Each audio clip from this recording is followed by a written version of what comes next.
All right, day 6 in a row.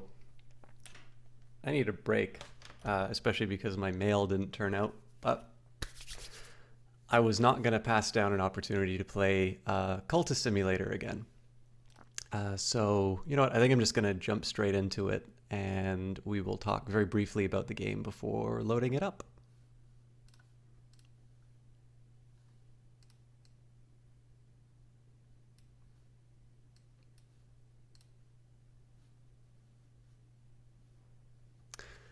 Ugly hell, gape not, come not, Lucifer. I'll burn my books. Mephistopheles. Damn it!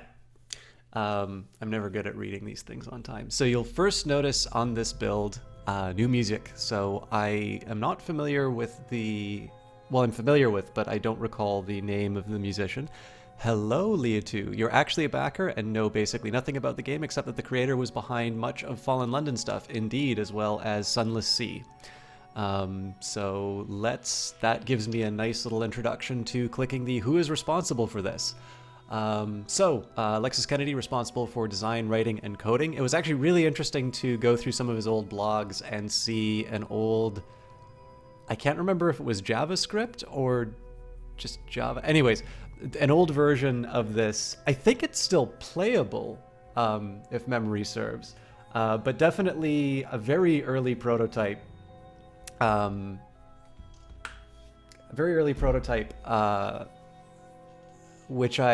was before I was aware of the project. Production and additional art, Lottie Bevan. I believe, thank you very much for the host, Jesse Quill. I hope you're doing well, and I was very happy to hear that you enjoyed Star Wars. I'm still behind. I haven't seen the new one, haven't seen Rogue One, and I haven't seen whatever the hell the new remake was. But welcome both of you. So if you guys have not read it, I'm sure Jess will kindly supply a link. Would you kindly, Jesse? Well, no. Kindly supply a link to it. But there's a wonderful article that was written about Lottie Bevan coming in to work for Weather Factory, which is sort of Alexis Kennedy's new company. For those of you not familiar with the pair, Alexis Kennedy, as Leah2 pointed out, that would be great, Jess. I've subjected you to so many depressing movies. I feel like I owe you your chance to make me suffer. So they met at Fail Better Games. Fail Better Games being the original company that Alexis Kennedy founded, created Sunless Sea. It feels like there was a project that they started and I don't think it got quite the support that they needed, which would use the, by the way, did I say Sunless Sea? I meant to say Fallen London. There was one that used sort of the framework for Fallen London, which I don't think ever saw the light of day. Then they went to Kickstarter for Sunless Sea. Was successful. A wonderful game, I believe, was 75 on the PC Gamer Top 100. Very deserving title. I think in between the launch of Sunless Sea and his departure, Lottie Bevan came to work for Fail Better. The article describes it a lot better, but it was a really interesting article sort of talking about sort of this growing romance in the context of sort of somebody who was, had hired and was sort of a direct report to. So obviously this has a lot of relevance in terms of a time when we're seeing all of these kind of allegations, or not just allegations, but, criminal behavior on the part of people and some really terrible abuses of their authority. And it's so interesting to hear, hear that perspective from people who, it seems, one need only see sort of the banter and how charming the couple seem to be together. People who really do seem to have been well suited for each other, but of course were brought together by a series of sort of events that would definitely raise some eyebrows if you were to hear it in a certain context. I thought it was a great article, very timely one, and as a gamer, but I guess also because of the little hints that I've gotten to see them either in like support emails or sort of their Twitter activity, two very wonderful people who I'm happy that things have worked so well for them. So this is another name that's now being attached to Cultist Simulator in a permanent sense, it seems. Martin Narokar. Now he, UA Design Audio Additional Coding, so he's got his own project called Nowhere Profit, which I believe you can also get on itch.io. Catherine Unger and Clockwork Cuckoo. I believe Catherine Unger was the one responsible for the sort of tarot card looking things that you'll see inside the game, whereas Clockwork Cuckoo, I think, is more responsible for the individual icons. Mickey Mar is a name that I'm less familiar with. Obviously, this is the new music you hear in the background. Everything before was sort of some Creative Commons. I know there was Ligeti, and I think there was another composer, which I don't remember off the top of my head. This is the same musician who did the music for Sunless Sea. I'm pretty sure has done it for Sunless Skies as well. It is worth mentioning, Lottie Bevan was producer on Sunless Skies for a while, but Alexis Kennedy had left Fail Better, so he has no affiliation other than sort of being a granddad of the project. And then I'm pretty sure PK is a family member. Well, actually, Sonia and PK would be family members, and I don't know who Matt Husty is. But anyways, that is enough warm-up. I think everybody who wants to watch this is in. Sorry, I just tabbed out of the game for a quick second. And let's jump into the game and see what's going on. Sorry. One challenge with Unity titles is every time I tab out, it does... not exactly true. I did hear him refer to some things that he had worked on in Submariner. But yes, I believe from the context of the post that I saw him write, it feels like there were more hands at work on that. I think probably one of the last things that he worked on... Yeah, I was going to say, Jess, thank you very much for digging that up. I do think probably one of the last things he did at Fail Better was searching for Mr. Eaton's name, which I haven't seen. Oh god, we're straight into it. Okay. Aspirant, alone in the city, with my useless education. Oh. What shall we name our... What shall we name our... aspirant?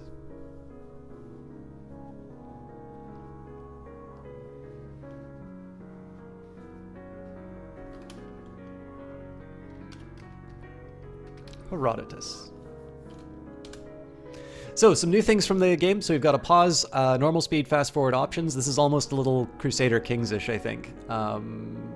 There's so little here just now, but I can mute the music should I so wish. Incidentally, the mouse wheel zooms. All right, Kennedy, let's see if you're a man of your word this time. Oh, okay. Sorry for doubting you. Okay, I don't know if the game just starts going right away or work, earn your living. Let's go to menial employment. Another shift at the hospital. Another shift mopping the darkened hallways, delivering post to hollow-eyed invalids, trundling corpse-laden gurneys to the basement. So how many here are familiar with this game and how many are seeing it for the first time? I really like the music so far. Let's just pause. So this game is not intended to be sort of paused and pondered over for a better period of time, but I want to take a minute to... Gladys, you just finished your own stream of this game, and now you've come to see my suffering. Well, I am happy that you're here. Would you say, were you somebody who played the game when there was an earlier development build of it, or did you get to... is this sort of your first experience with it after backing the project?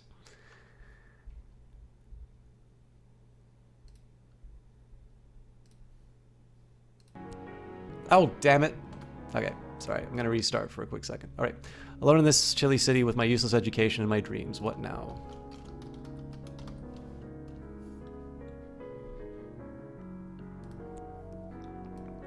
So obviously we don't work at Glover & Glover anymore. We don't work at the bank. What I'm going to do, just so I can read the dialogue, I'll probably pause a lot on the first round, and then we'll do a little bit more. My suspicion is, especially with the change to, I think especially with the change to a hospital job, the old strategy that I used to have of like just making myself fantastically wealthy and then sort of continuing on with my continuing on sort of with my ability to, how do I put this? Like, so the original thing that I used to do to sort of make myself a little more immune to some of the nasty things that the game offered to me was I'd usually just kind of get a whole bunch of money. I would sort of work my way up at the bank, and then I would just sort of, you know, do research at my leisure. And my suspicion here is that, given that the job has changed, I suspect that strategy is no longer viable. But we'll see. Halfway through your shift, the head porter beckons you aside. We won't require your services any longer, he says. Here's your last payment. I've lost my job. At least now I have a little time to rest and my health improves. A dream is unlocked. Funds. Enough to support me a little while in adequate comfort. And health. This is my body. There are other bodies, but this one is mine, and my mind needs it as a fungus needs soil. Cool. Recall my dreams once again. I dream of a glow beneath the filthy skin of the world, the light through the black wood, the pale door, the old man. Okay, so I'm noticing that I don't seem to have my reason cards anymore. So I think I go for my health. Backbreaking labor for a meager pay. Is this the best I can do? Perhaps it is. I think I will rest a little bit before I start the backbreak. Aha. Recall my dreams. It began when I spoke to the old man in the hospital. He knew my name, but he's dead now. The pneumonia. Why do I dream of him still? What is this cobalt light in my dreams? Time is now passing. Oh, okay, so I don't know. Yeah, okay, so this is what came down. So I've got passion, no reason. Music's great. Don't some fungi grow on skin, brain, etc.? Do those count as soil? I believe that's a fantastic question. You can. I don't think you can upgrade your Kickstarter, but that would be a wonderful lore question to ask for the. That would be a wonderful question to ask the. What was the tier where you could ask a special question? I don't know. Basically, the lesson is pay up. Dull minds are never intuitive or mathematical. Yeah, let's try passion. I've seen a curious beauty in the waking world and in my dreams. I might sell a painting, but probably won't. Oh, that's right. So I need funds to live, but perhaps this recent upset in my circumstances is a secret blessing. Is there something to my dreams? There's a change in the air. I'm happy, I think. I wonder if there's the old strategy of being able to dream of contentment. No. This does nothing. If I experiment further, I may find another.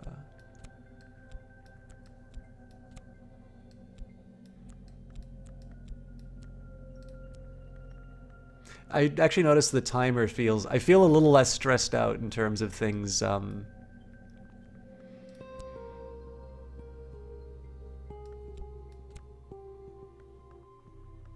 see what.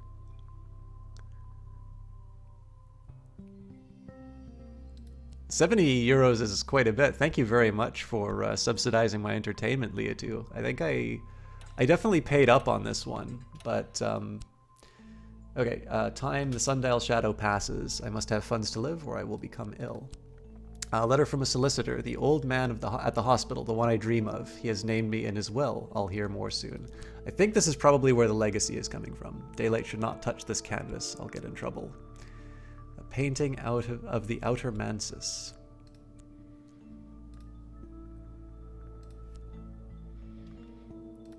You know what? Let's just keep throwing my passion into it. Oh, sorry, Great British Pounds, not euros. I don't even know why I said that.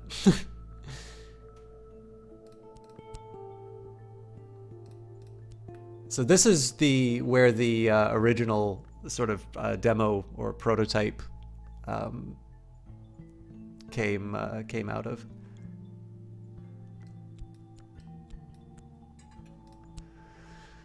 The old man has bequeathed me a little money and a packet of peculiar papers, poetry, riddles, metaphysical speculations. For the first time in months, here is some fuel for my reason. The study is now unlocked. So I've got the bequest, some money, and I have some reason. Unlock books and other treasures in my study. I love the blink that they added in there. The tweet that announced that was also a lot of fun too. This does nothing if I experiment further. I may find another combination. Well, I'm going to apply reason because I'm using my passion for painting. I examine each item with meticulous care. I'm sorry for pausing so much. I will do my best to let this thing sort of run by at its proper time.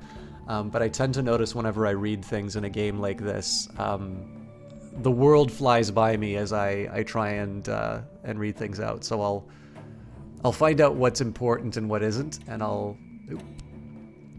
become unwell. If an illness cannot consume health, it will cause death. Alright, my correspondent describes my dreams exactly. They use names that are instantly familiar. The house, the wood, the hours, the glory. They know secrets beneath time and the skin of the world. A new curiosity burns in me. There is a note here, directions to a bookshop that does not advertise its wares. Explorers unlocked. Notion of enlightenment. Directions to Moreland's. A collection of essays. And notes on a possible collaborator. Okay. So, I'm gonna have to figure out what to do about my illness. I finished a painting to the excitement of absolutely no one but me. But this would give me an opportunity to make another painting off of my contentment. But in this case, I think I'm gonna start looking for work, and let's wait. I've got exploration, so Prodzy Smock. It's a really good game. This is the developer's build, so there's a little bit more going on in this than there was in Course of the Heart. Whenever the principle of the heart is implicated, I may gain vitality. Oh god, there's so much stuff. Whenever the principle of the latter sheds its light, I may recall additional scraps of knowledge. Okay, I think I'm going to put these things off to the side. And the moth finds light in the dark. So do I. Alright. Let's get ourselves organized.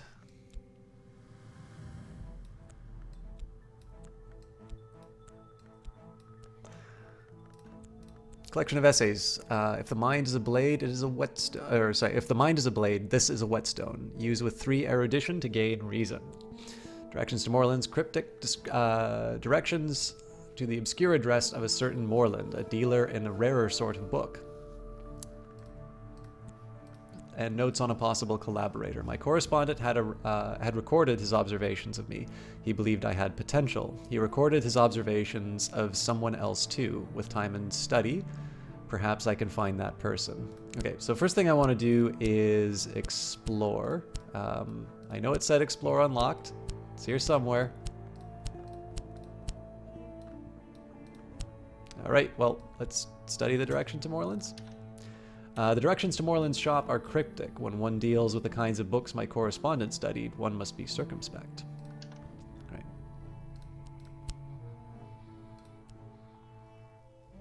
Again, I am not above working at the bank. I might have... Oh, Leotu says, so you've recently been investing a bit into various cryptocurrencies, and while you've been thinking and education and economics are similar would definitely have been helpful with this hobby, I'm happy to find that your ability to understand some of the technical mumbo-jumbo in the proposed solutions and a sense for marketing BS without substance have been working rather well for you.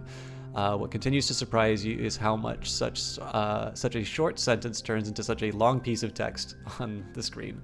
Yes, I run into this problem all the time. Glover and Glover have offered me a junior position. I start at 8 sharp tomorrow morning.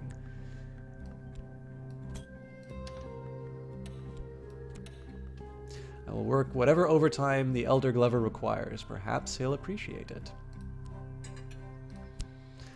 Dusty facts have come clear in my brain for now. Okay, so we now have erudition. Old, unhappy, far-off things. A half-glimpse wistfulness. We've got glimmering. Oh, this is a neat idea. So I think what's happening here, I think this is a little way that the game... I think this is kind of a way that they're introducing you to the ideas of erudition and glimmering a little bit earlier than before. The course of the heart. My own heart pumps more strongly today. Vitality. Interesting. I'm not quite sure... It has been said that blood and treasure are the cost of war, but blood is treasure. Vitality can sometimes be used to gain health. It only lasts 5 minutes if unused. All right.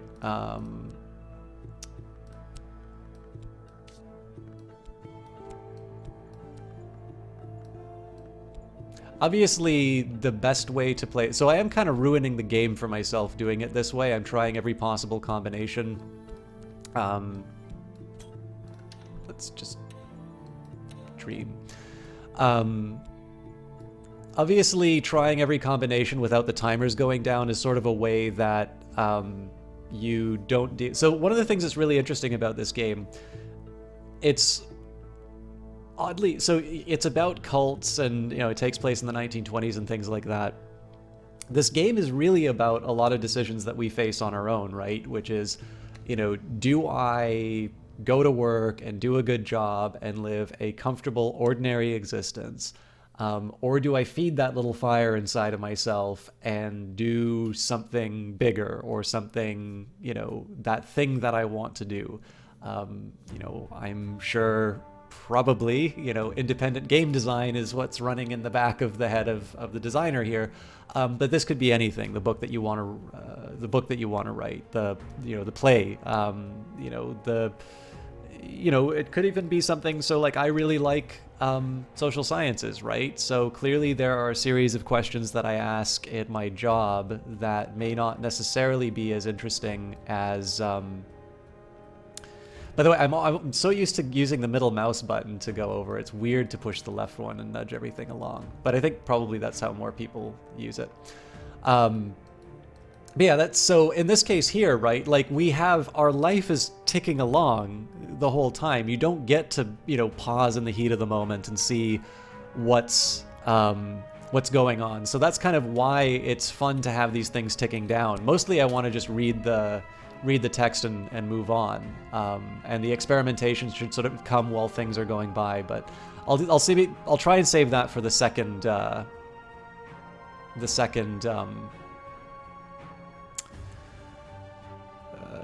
second playthrough. Exploration finds interesting things and locations, but can be unpredictable. Okay. Find Moreland shops, an ill-lit street and an ill-favored bend in a lesser river. A soft yellow light through a grimy window. Miss Moreland nods as I enter, but doesn't rise. I never ask the names of my clients, she informs me, before I have time to introduce myself. Glad to hear it, Gladys. So I need one more erudition before Hey! Shame on you. Alright. So I guess I'll just have big, long stacks.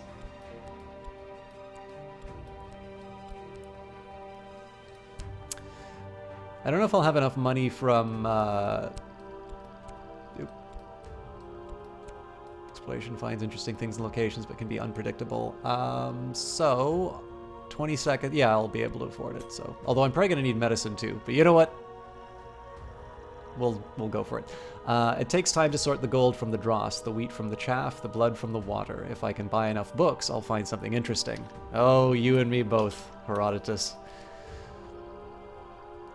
Gladrith, I would love to be able to learn about this game on my own.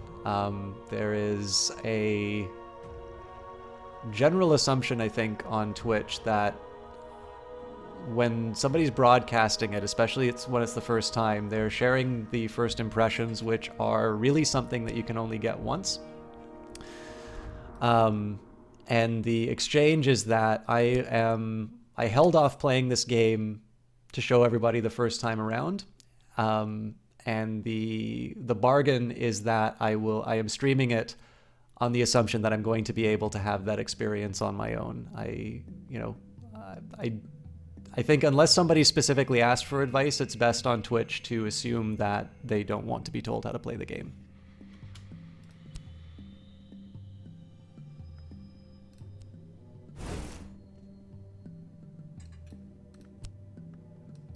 All right, so we've got D. Horace, or Ori. Sadly, I don't know Latin, so... A promotion. The Elder Glover has called me into his office to congratulate me on my diligence. I watch the mole on his neck as he talks and talks and talks. But at the end of it, I have a promotion. My new position is better paid, and the desk stands by the street window. All right. That's a fair chunk of change, so hopefully I'm going to be able to heal myself up. I forget so much in terms of... So I remember... Maybe it was Dream? There was a way that I could get over my sickness. Disease has left me weak. I need rest and nourishment if I am to recover. Oop.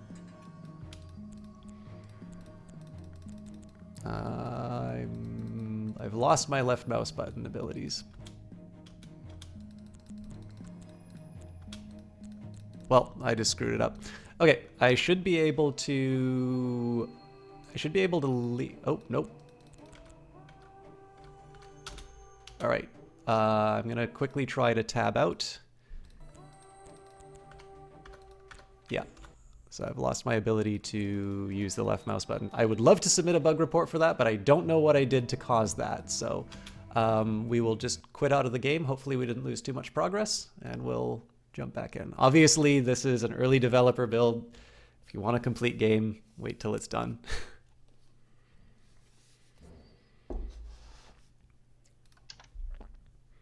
Determine my legacy?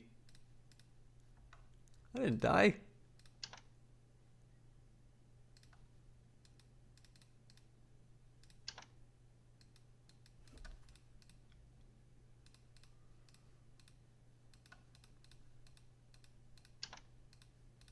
Okay, we should be able to... I believe this is the save being borked bug he was talking about. So under data, we've got... There should be a .txt file.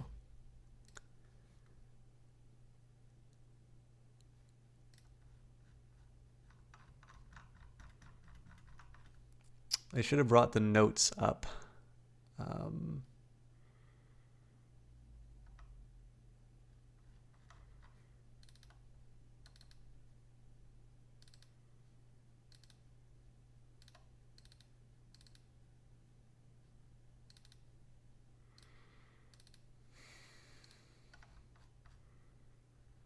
I mean, in the worst case, I just uninstall and reinstall, but this seems like...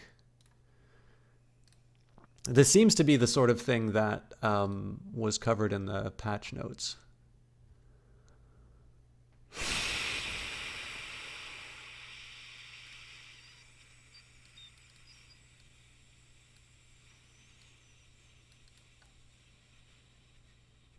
By the way, one of my favorite notes on reading On the White no longer leaves you unable to study anything ever again, although given the nature of the white, this would not be unreasonable. Okay, so what are we going to do?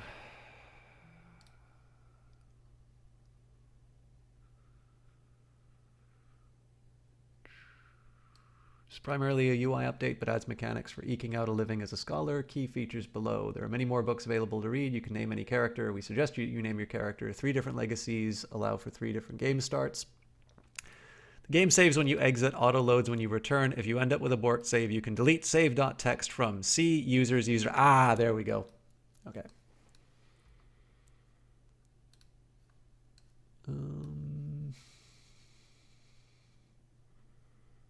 Where are you, app data?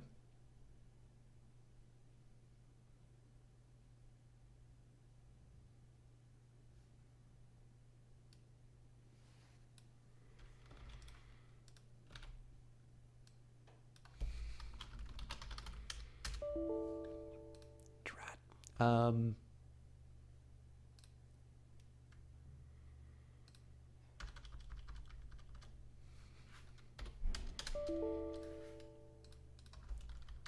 I use a bilingual keyboard at work, which has meant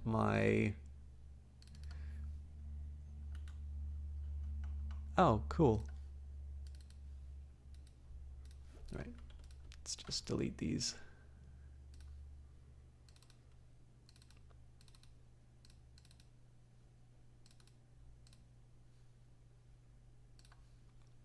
Once more into the breach.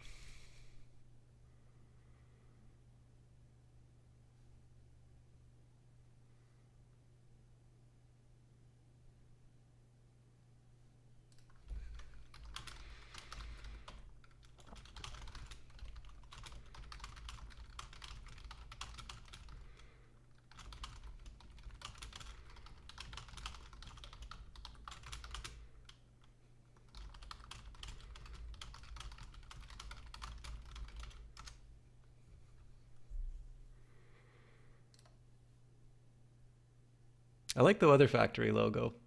I didn't get to see it in the original version.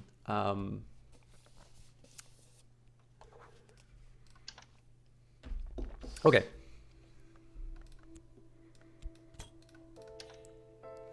Another shift, mopping the darkened alleyways, delivering post to hollow-eyed invalids, trundling corpse-laden gurneys to the basement. Halfway through your shift, the head porter beckons you aside. We don't... Oh. I need to remember if I take out the 2 cards that I don't get to hear it again. Once again, I dream of a glow beneath the filthy skin of the world, the light through the black wood, the pale door, the old man. It is the dark souls of video games, Dynamike. Yeah, just I think you know where we're sitting on it. Like I'm not gonna be upset if you have to do it, but I'm doing my best to be reasonable. I need funds to live, but perhaps this recent upset in my circumstances is a secret blessing. Is there something in my dreams? There is a change in the air. Incidentally, Jess, you backed this. It's not my job to talk about your circumstances, but I think given how you ended up in your current job, I think you have some very relevant things to say about this game. It begins when I spoke to the old man in the hospital. He knew my name, but he's dead now. The pneumonia. Why do I dream of him still? What is the cobalt light in my dreams? Time is now passing. Rest. Reconsider your priorities or risk yourself in the exploration of the kingdoms of sleep. So I want to do a fancy painting again. I recall something of the architecture of my dreams.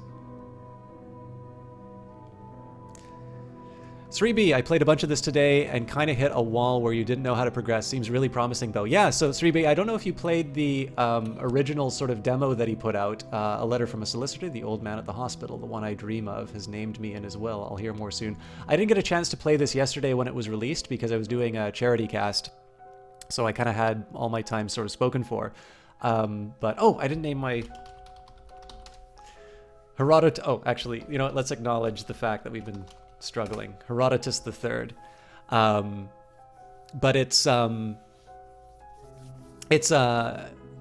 did I just, oh no, it's, but yeah, it's, I really enjoyed the basic game. Like I sort of saw, I could understand the, like it didn't have a lot of content, but I sort of understood what the general idea was. And, yeah, I was really engaged with sort of the core of the idea, I guess is the best that I can say. Yeah, we've got that. I wonder if I can... Ooh. The attention of the authorities. Rumors squats on the rooftops and flutters in gutters. If I have a reputation of any kind, I might be in trouble. Dusty facts have now become clear in my brain for now. And I've regained my reason. Enlightenment. I think I can zoom in a little bit.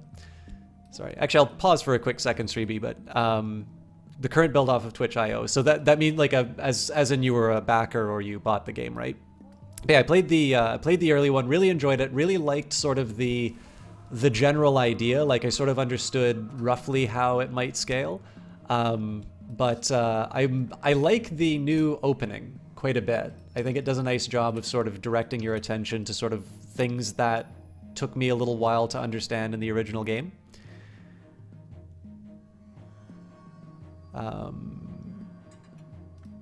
Now, Mike, I know you backed this, so have you had a chance to play this at all? For those of you who did back and for some reason didn't know about it, this game, the early version of this game is available. That's what I'm playing right now. It's got new music. It's got new stuff. And it's got some really fun patch notes. You know what? I probably should be studying those directions to Morelands. They question me. I might be innocent, but a certain suspicion clings. If you're talking about the one that was done in JavaScript only very briefly, but I did play the alpha that was done in Unity after Martin Nerukar had done some of the UI work and there were icons and things like that. So I guess this is the big question, 3B. Are you happy you backed it? Now that I found a location, I can explore it. I'll definitely say there's a lot more going on at the start, but I'm broadly happy with that.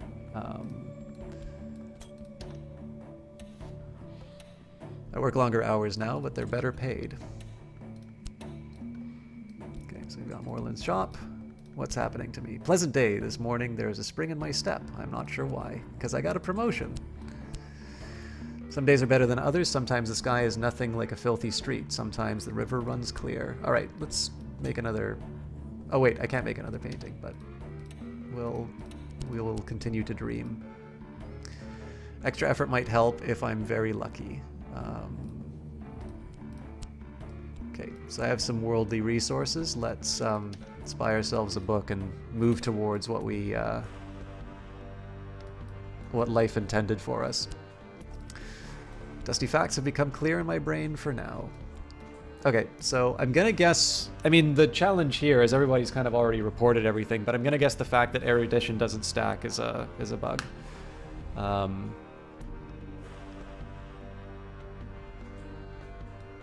You know, the funny thing, 3B, I started playing... there's two things that got me playing Sunless Sea more. I found something noteworthy, and we have... The Orchid Transfigurations, Volume 2 in Latin. Rumpled fields, a wink of a river, a tingling chill. Further contentment.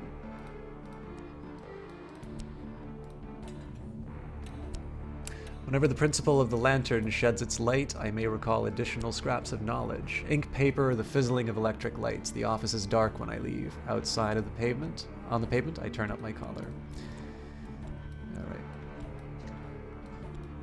So I'm curious what will happen here. So I hit this, and now I do devotion. I'm mildly curious if that will accomplish anything different. Morelands, where are you? Light in the skull, further erudition. All right, so I should have enough now if I do a collection of essays. Insight, understanding, and experience.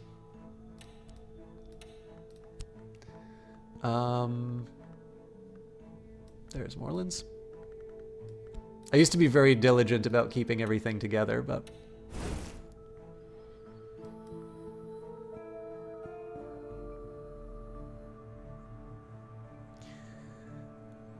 You have yet to play this yourself. What a yeah, I kind of like it, Leah, too. You need to read the dictionary, brush up on psychology and ancient philosophers before you can succeed at this game.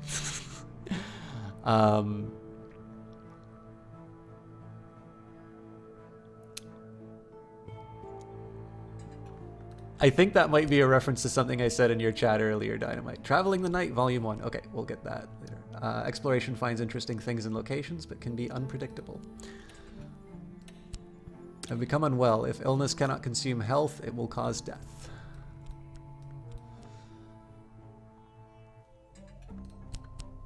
I am a little more than I was. Additional reason. Okay, so we should be good financially.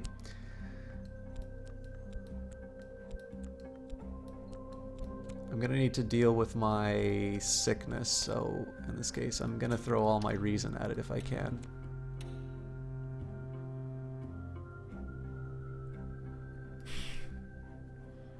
Can I assume that there was a conversation that was had afterwards? Okay, let's see if I can get away with a sneaky thing I used to do, which is stick my erudition in a... Okay, so still sticking things inside of a box. Could you let me know exactly what was said, Jess? So, actually, you know what? I'm going to address this for a second. Gladys, I don't know what you said to Jess, but it's very off-putting to have somebody come into a channel and say, oh, hey guys, I just finished streaming this myself. It's possible that you're new to casting, but a lot of people tend to perceive that as sort of a form of self-promotion, which is left for people who are inside of a community. Now, I didn't talk to you about that because I really like Cultist Simulator, and I really, you know, I like meeting people through this.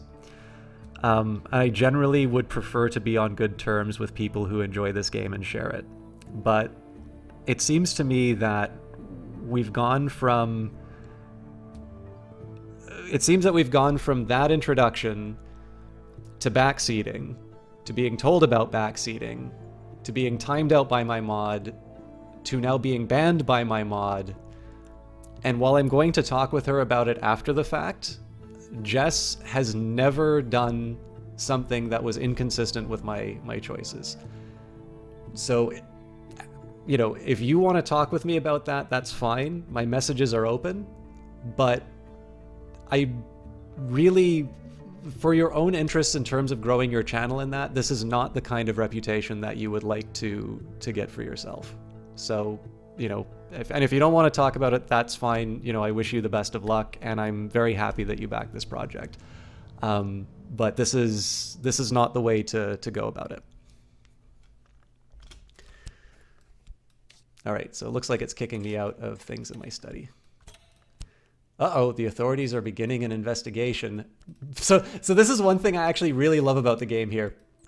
So you might remember, so this notoriety came because the authorities originally started investigating me. I was basically clear. I was cleared. Like there was no reason for me to be. There was no reason for me to be investigated. Okay, so it does kick my cards out. What I really love about this, though, is that my notoriety was based on the fact that the authorities were investigating me. So by virtue of the fact that they were looking at me before, they're now beginning an investigation. That is wonderful. All right. I think I'm going to need reason to investigate this, but... Oh, no, read this volume of Traveling at Night. Elopoly's work is literate, entertaining, and bewildering. It occurred to me that I hold the key to wisdom. This can be used to end the game after completing a rite which gives unearthly knowledge. Dreaming about it may change the goal. Your primary issue with Fallen London... Oh yeah, I never talked about Fallen London, is that the language uses difficult, uncommon words that aren't easy to understand for a person who hasn't spent a long amount of time studying high-class English. Erudition means exactly nothing to me. I guess the icon tells me something about what it might mean, but I'm pretty sure I could have found a more commonly understood word for it. I understand where you're coming from on this, Leah, but I think one of the big things about this is that there is a certain style of... I'll pause for a second. The younger Glover has taken me out to lunch at his club. I am to do more of the things that I do more carefully, and in return, he will give me a little more of the money that I earn for him. I think there is something to be said, though, for the fact that... how do I put this? So you know what? Here's the best way for me to explain this. You might recall the attention that The Darkest Dungeon got because of the voiceover that it had. You know, and when you have terms like antediluvian evil, right? Very few people will know what antediluvian is. And to save you all the trouble, it basically means before the flood from the story of, not the book of Noah, the story of Noah in the book of Genesis. Now, whether it is reading classic works or whether it's just the conventions that have emerged from these types of stories, there is something to be said for sort of taking on a tone that is maybe more familiar to those older kinds of things. So it's a tough line, I will agree. Like, there is a certain point where you don't necessarily want to alienate an audience in terms of the vocabulary. And yet, I think if this were to be written in a simple English style, like simple English Wikipedia, I think a lot of the flavor would be lost. And so much of this, and I mean, clearly, a lot of the value of Fallen London and Sunless Sea has come from the writing and sort of the imagery that's sort of been that gets evoked through the prose. But one thing I really do like about this is a lot of people I've talked with who really enjoy Sunless Sea have actually said that it's taken them to the dictionary, like Dynamite said, and it's helped them learn new words, which I love. I mean, I think words are ammunition for me. I always love learning new words. So, curl my hands and begin to correct the shape into the correct shapes and begin. You know what? Let's try throwing more into this. I think the senior position is the top. I could, of course, end the game by putting my passion into accepting. I could devote my life to this. But we're not quite ready to quit yet.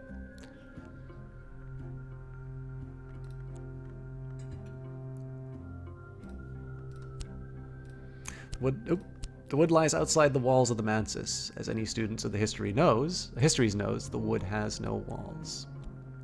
Barber's warning. Dusty facts have become clear in my brain for now. Okay. The Suppression Bureau has begun an investigation in earnest. They are charged with suppressing the less usual type of criminal, the criminal whose crimes may exist only in his dreams. Let's pay up. I am negotiating. Did the card explain what it means when you click on it? Are you talking about erudition? I should seek knowledge as fire seeks fuels. Even as a jackal seeks scraps, I never know what'll be useful. Erudition can sometimes be used to gain reason. It lasts only 5 minutes if unused. So, I mean, in terms of a definition of erudition, I'm not sure that would pass. But as far as I'm concerned, mechanically, the game sort of told me what I needed to know. Okay, money well spent. One might consider to kind of levy on genius. 2 notoriety. Now, Notoriety can be used to found a cult and recruit followers. It will fade over time, but more slowly than Mystique. All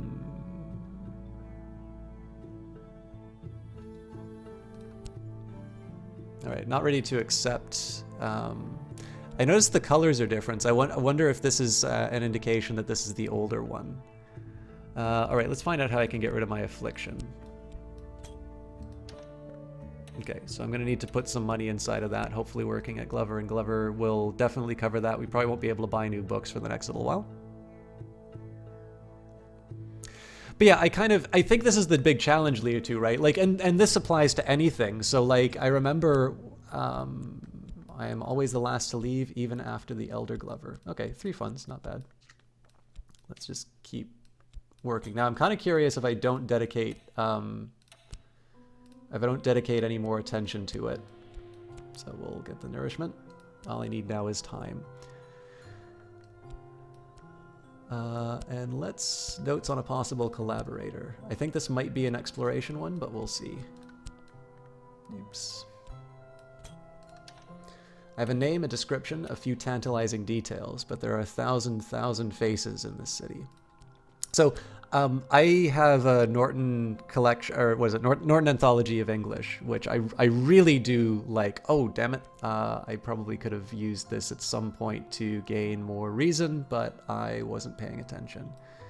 You know, I am kind of wasting my reason here.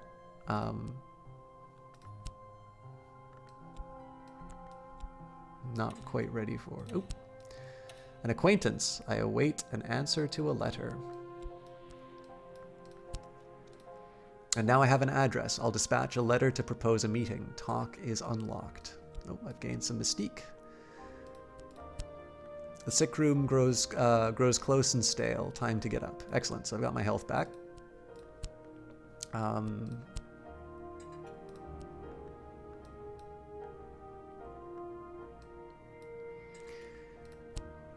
The reply to your letter is courteous if cautious. They are intrigued by how you found their name, intrigued enough to meet you.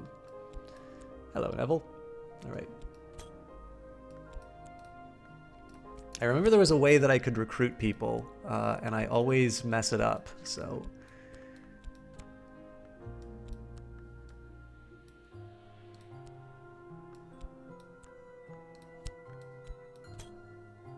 Write a brief treatise on the moth. This may be useful for a commission. Found a society. Ah, so this is probably how I can... Yes, I need assistants, companions, followers. Okay, so this will be a nice way that I can burn up some of the notoriety. Like when you try to talk to Twitch trolls. No comment. Choose a founding principle. The Barber's Warning. Oh, this is not a doctrine. What is it? It is lore. I probably should have... Well, this is interesting, actually. So in principle, tradition and compulsion, old... Yeah. So in principle, I could just burn up all my notoriety by throwing that into work. That seems a little cheap, though, so I'm gonna... Oh, apparently this will just keep running around. Okay, well, let's study the Barber's Warning. Study the lore of the wood. I will apply reason towards it because that's just how I do things. Let's talk. Discuss occult business. I am afraid sometimes that they can see what I am like ink coiling under glass. I read that terribly. Apologies. It's so interesting that this puts it on a timer.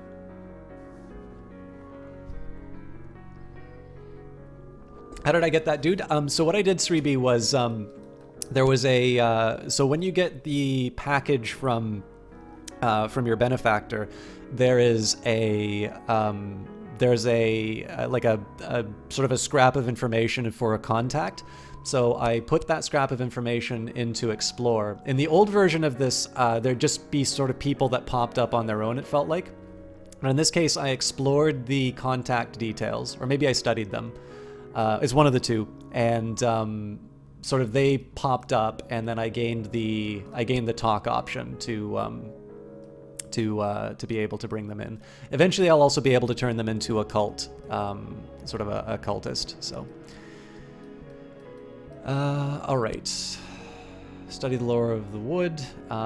When the breath is black as the glass, when the mist tautens the skin, when the wood walk in winter, we hear these words. All right, I didn't seem to get anything for that, unfortunately, though. So, big question is, can I afford to buy a new book? I think I can. So I'm going to go to Moreland's.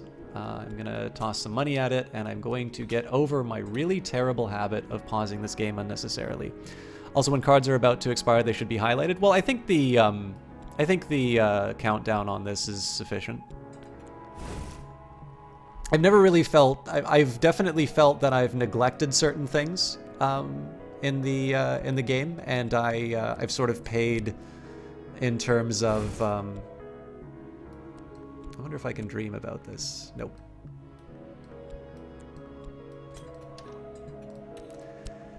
Found something noteworthy. A collection of essays. All right, well, I'll be able to take that erudition. Might as well stick that in here. Okay, so as soon as I close out one of these menus... Parted lips, glittering eyes.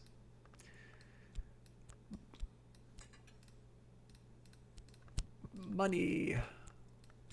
I suppose theoretically I could rise higher if someone died.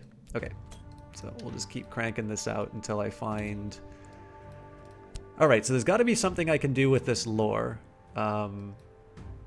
Probably only after I have other information, though. So we've got worldly resources. We'll go back to Moreland's. And we will throw money down that well. Rumpled fields, the wink of a river, a tingling chill.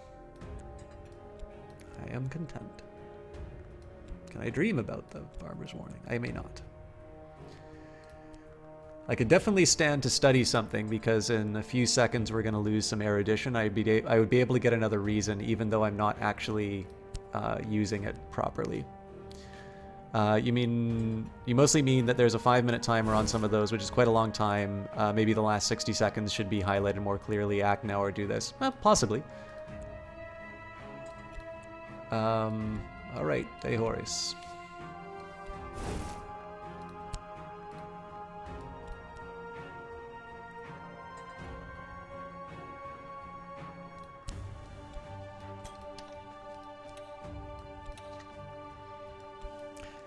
One of the things I like the most about this game, so I was sort of thinking about, like, how do I put it?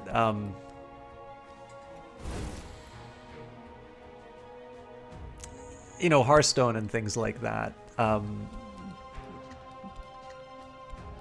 It never really occurred to me. Let's try tossing some reason at it. I'm curious what will happen. So I got 3 funds out of that. Looks like we're gonna go back and put some more money into my hobby.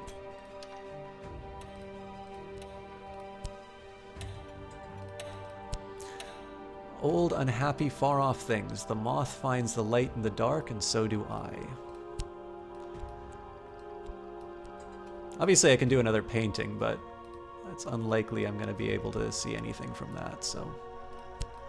I guess I can do another dream, though. Sorry, I'm all over the place. Oh, I remember what I was going to say. So there's something from... Oh, hello. I don't see an icon on it, but The War of the Roads, 1450 to 1580, the censored edition. Wilsford describes the War of the Roads, an event in a history other than our own in detail, but numerous pages have been removed. The name of the publisher is blacked out, and an ominous slip stapled to the cover explains that Willis Ford has been excised. Dynamite says, as you can't see and came in late, what are we going for? Are you Satan reincarnated, starting your own religion, chasing after a career, becoming a penguin? So this is a little bit of something that you get to sort of decide this on your own, Dynamite. Oh, the course of the heart. My own heart pumps more strongly today. I'm just going to take a quick second here and see if there's anything I can do with some... Oh, seek wisdom through indulgence. I've glimpsed something wonderful, but I can't grasp it. So I'll seek it in sensation, the pleasures of sight, flesh, and spirit. But all delights have their dangers. Interesting. And so presumably I can do the same with erudition? I can. Study esoteric philosophies. If I can afford to buy the necessary texts and journals, I can learn the disturbing philosophies of the new century, but many truths are hard to bear. Cool. Now, I have this, though, so I should probably study the censored edition. So basically, Dynamite, this game... So it's using this is the thing that I like about this. So, like, in terms of Magic the Gathering or Hearthstone or something like that, like, the focus is very much on you've got the cards, and these are your tools for sort of, you know, you're playing with the rules. You're playing with the rules, and you're trying to sort of achieve the specific goal, you know, bring this number down to 0, bring this number up or something like that. And what's neat about Cultist Simulator is that it's still a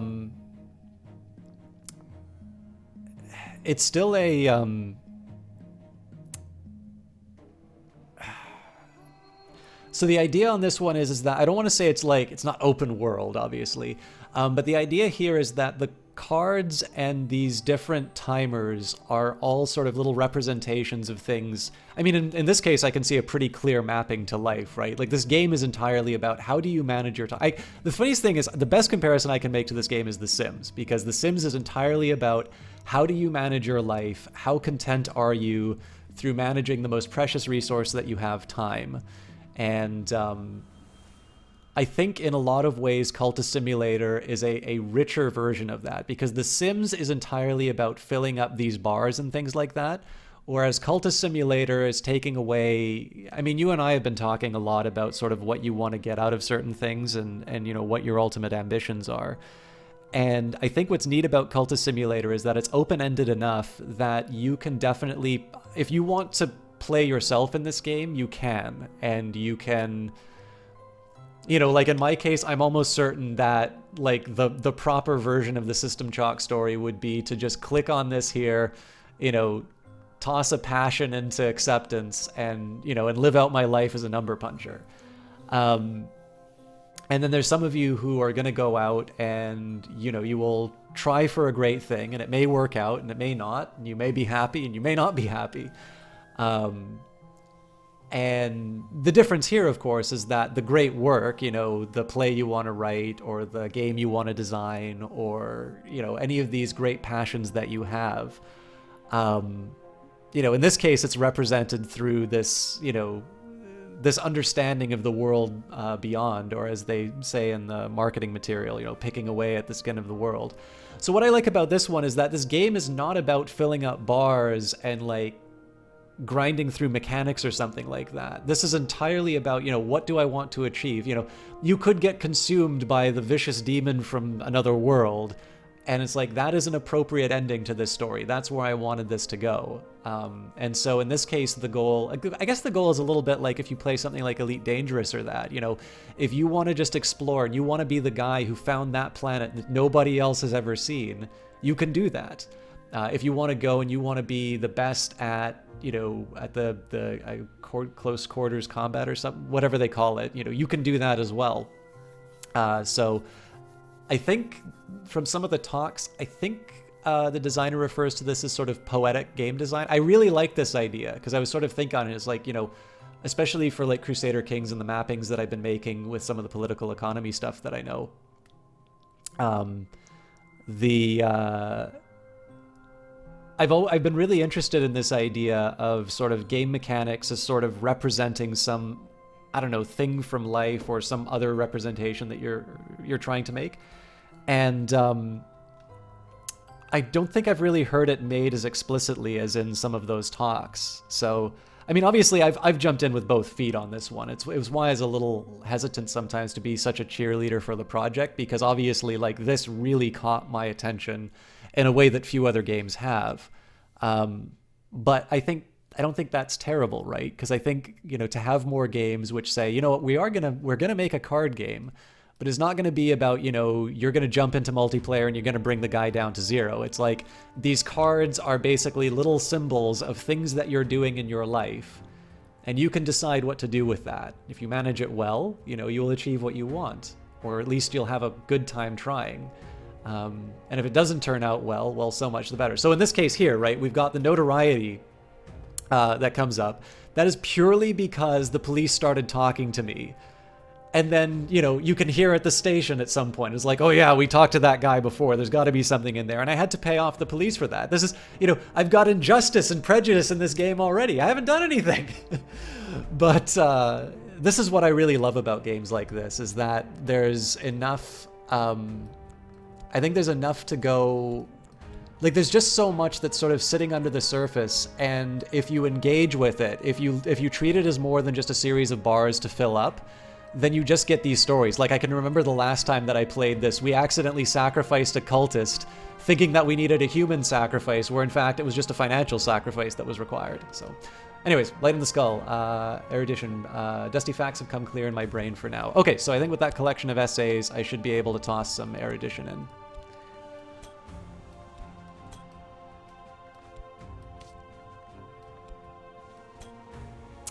Exercise for the intellect without the dangers of continental philosophy.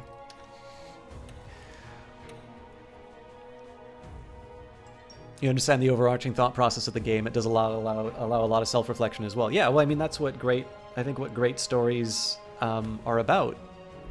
There's sort of an opportunity. This is great, seeing all sorts of interactions you missed when playing yourself. Didn't know that you could study erudition or glimmering. Yeah, I didn't know that either, Sribi. I will caution you, this is my very first time playing this build of the game, so I would not want, I don't want to mislead you at all, but if you are willing to follow me into madness, I am happy to have you along for the journey. But yeah, this is definitely not MLG skill Cultist Simulator. This is just me playing around with the game. You're not sure if you're more excited about this or Sunless Skies. Both have amazing potential. Sunless Skies would be more familiar, and you find it very likely it will be amazing. This is more unique and quite a bit more risky in the sense that you have no idea if you'll like it in the end.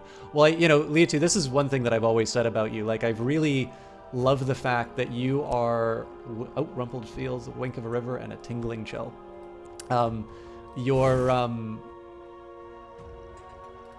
I've liked the fact that you found something noteworthy, and we have got Koner and Girth's Aufschrickle Grammatik Digression Sprache, an essential weapon for a ferocious struggle with a challenging language. Clearly that is a French work. Money.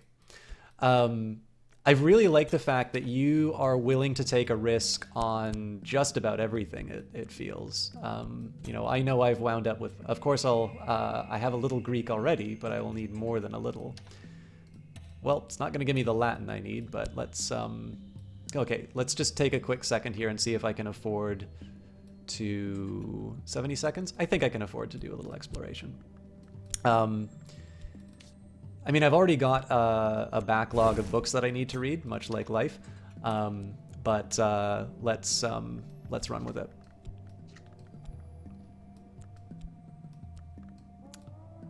You know, obviously the games like this don't happen without people taking a chance and supporting it.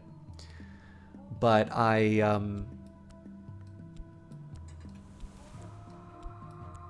don't know, like you know, to be able to talk with somebody who's given more than I could have myself, it's neat, especially because obviously you're still on the fence on the topic.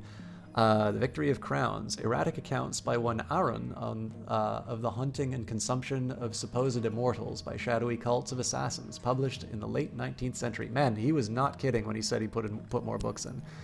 Improved my Greek, a determined and distinctive tongue, but I have a measure of it. Now, if only I could get Latin. All right, let's go. Let's start some beach reading. Money.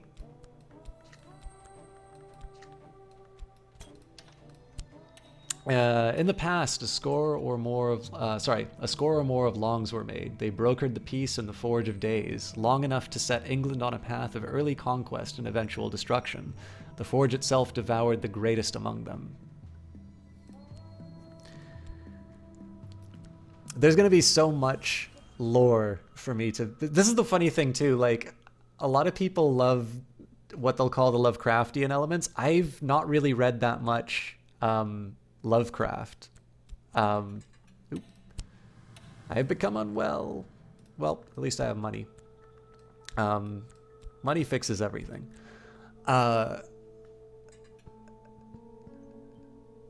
And... I know a lot of people like really digging into the details and like sort of figuring out the sort of the cosmology and like, maybe, is that the right term? Of this world. And I think I'm just going to pause for a quick second.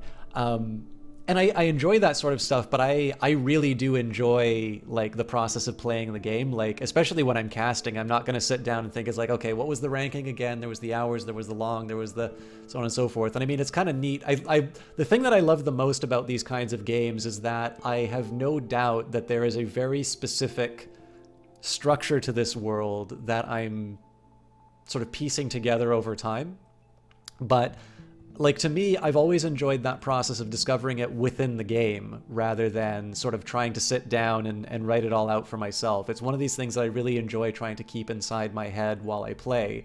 Because in that case, it's almost like I'm throwing myself in that role, right? Like, I'm sort of learning about this world as I go through. And, you know, in my case, when I encounter weird words and terms, it's like, ooh, I wonder, you know, where's this heading? So... you know, it's obviously everybody has their own takes on doing these things, but let me just take a quick second. The only way to bump into positive surprises, in your opinion, is taking risks that are relatively safe. You might have lost 70 pounds and not gotten a game you like, but you might have also spent 70 pounds to launch an amazing new genre. Yeah, definitely.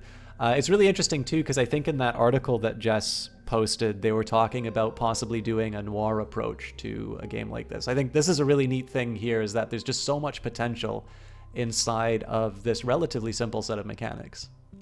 So similarly, your bets on cryptocurrencies are fairly safe but risky at the same time. You're betting on things that have huge potential but little proof of them being able to do well. You fully expect to lose 90% of the money that you put in, but the potential to make a few years of salary to give yourself much more freedom in life again is easily worth losing a few thousand here and there to me.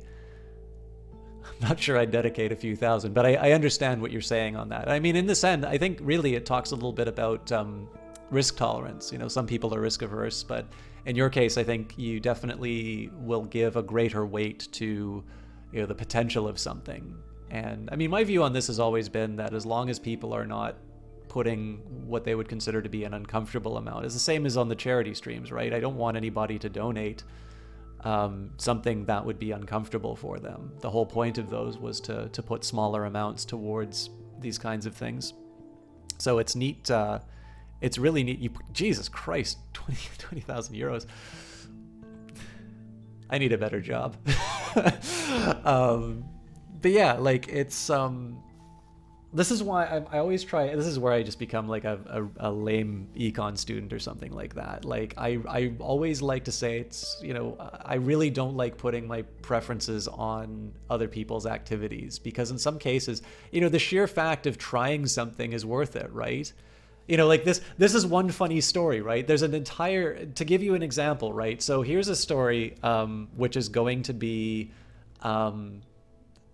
tangentially related to Cultist Simulator. I'm so sorry, guys. I know some of you are just here to see Cultist Simulator. This is unfortunately just part of the format, that games inspire ideas, and I sometimes talk about them. But this is especially related to the loot box stuff that I've been writing. And I will do part 2 of the article. I'm playing Cultist Simulator right now, though.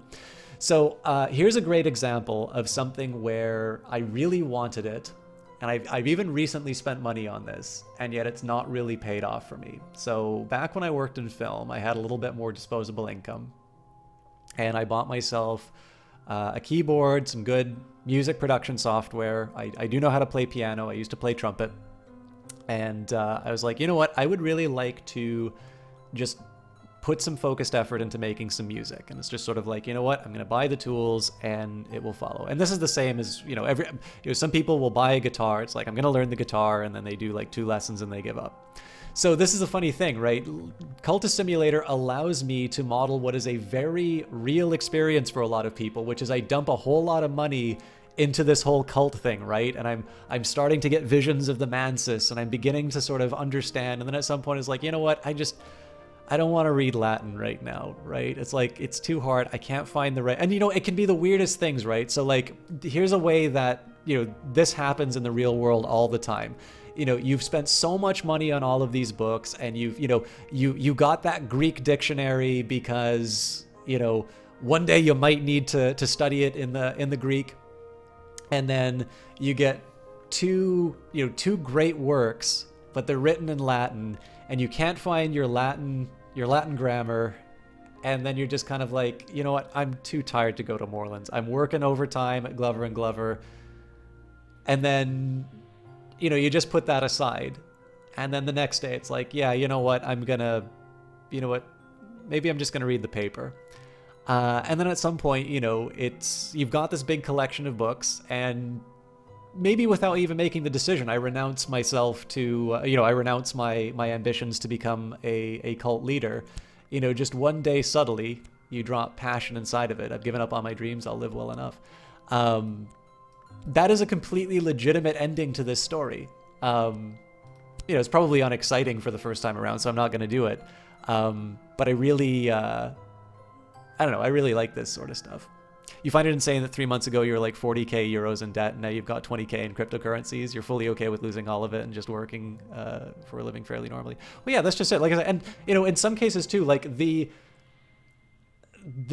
enjoyment of getting involved in these cryptocurrencies for you, or you know, buying these texts, or I mean, so I've got a bunch of military history. I'm not going to join the army. I'm not going to, I'm not going to become a historical scholar. I do it because I get enjoyment out of it. And some of them have just been sitting there for a couple of months, longer than I really wanted them to.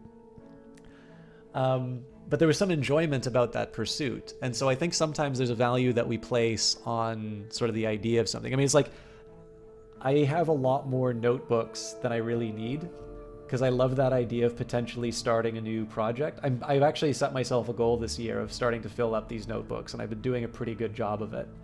But I think sometimes in this case, there is some value just in terms of the potential that comes from something.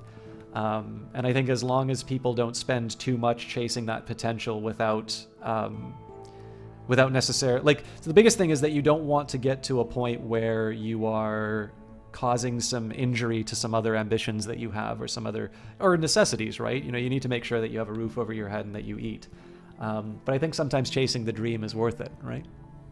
Anyways, the royalty of England, according to Willisford, became the sovereigns of the leashed flame, destroying or transforming their enemies, conquering Europe, establishing grand cathedrals to St. Spark.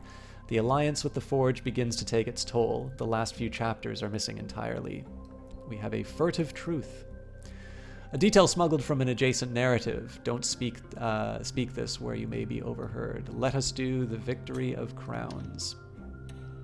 The assassins are, according to Arun, the agents of a power called the Coronel, a soldier of the secret masters. The accounts go all the way back to Roman times. I was hoping for ancient Greek times, so I could... I'm not going to buy anything from Moreland's yet, because I'm going to have to do some... I'm going to have to recover, but we'll be in fairly good shape. I also didn't look. I couldn't recall if I put more reason towards Glover and Glover. I didn't notice if I had more money, so we'll do that again. Okay, so 3 funds. Throw this in. I've got some bonus reason that I can put in. Let's get that affliction out of here. Oops. Throw some money at that. Okay, so I got 78 seconds. I actually think I can afford 1 book from Moreland's.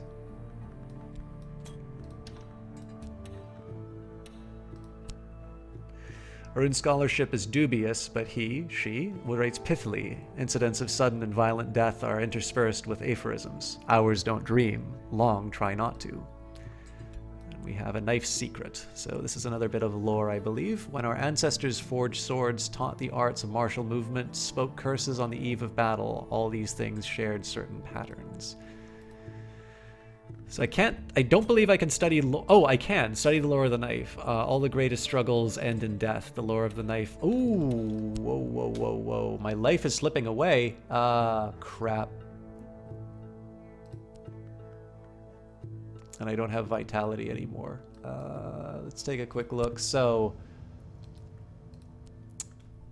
in 42 seconds... It's going to be a knife's edge, but I should be able to... get through this.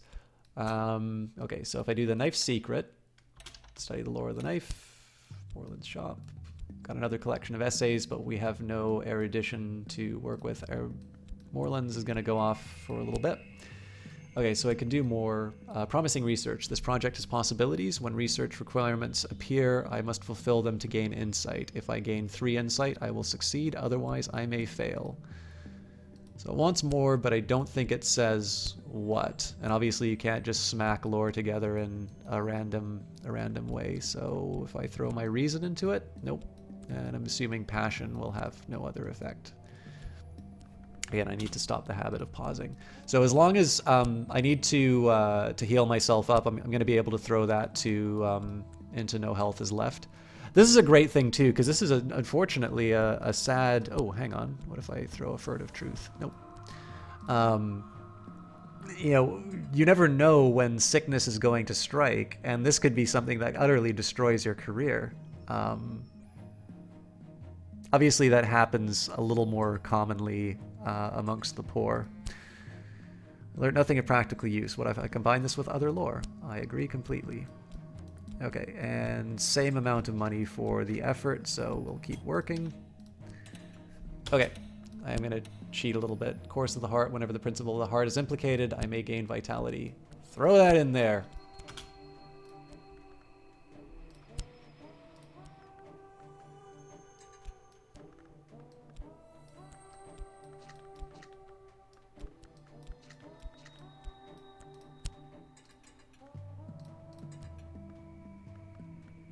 No trips to Moreland's. Sickness has ravaged my body.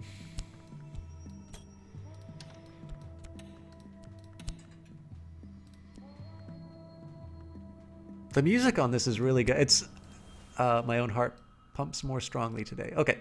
Vitality can sometimes be used to gain health. So if I go for study, I'm gonna wait this out. Actually, I should be able to afford this. Oh, this might happen. A half secret society. Let me just take. Any chance you could bump up the music a bit? Sure. Actually, while I'm tabbed out, let's take a quick look. I just wanted to check a couple of other things while I was.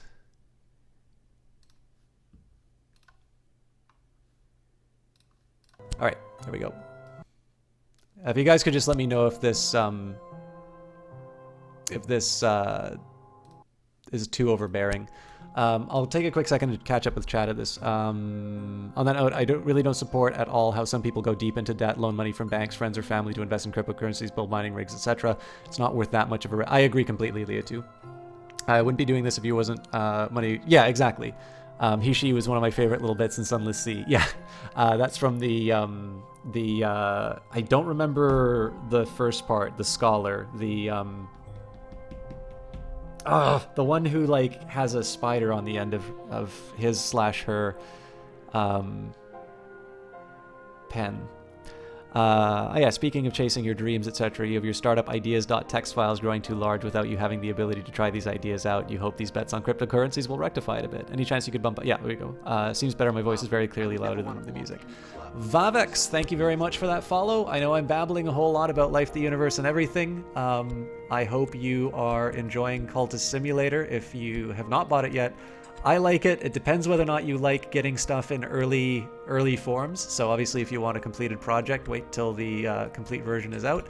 But this is a wonderful game. This is more or less what I was hoping it would look like once some more work was done into it. So the babbling is very fun. Thank you so much, Vavex. I mean, this is one of the things that I enjoy about playing games like this, is to try and get a picture of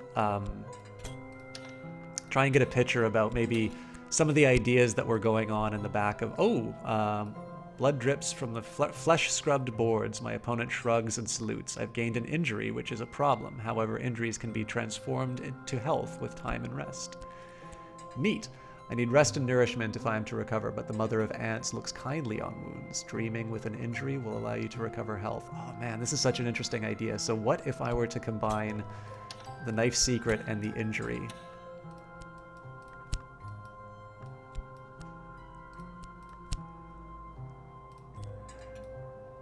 Yeah, so a game like this, because it's clearly, I mean, again, it's a literary game. To be able to sort of think a little bit about, it's like, I wonder what was going through their head when they made this. It's just, this is something I really enjoy. And I mean, it is sort of thematic, right? To be able to, to think a bit, learn nothing in practice. It was worth a shot.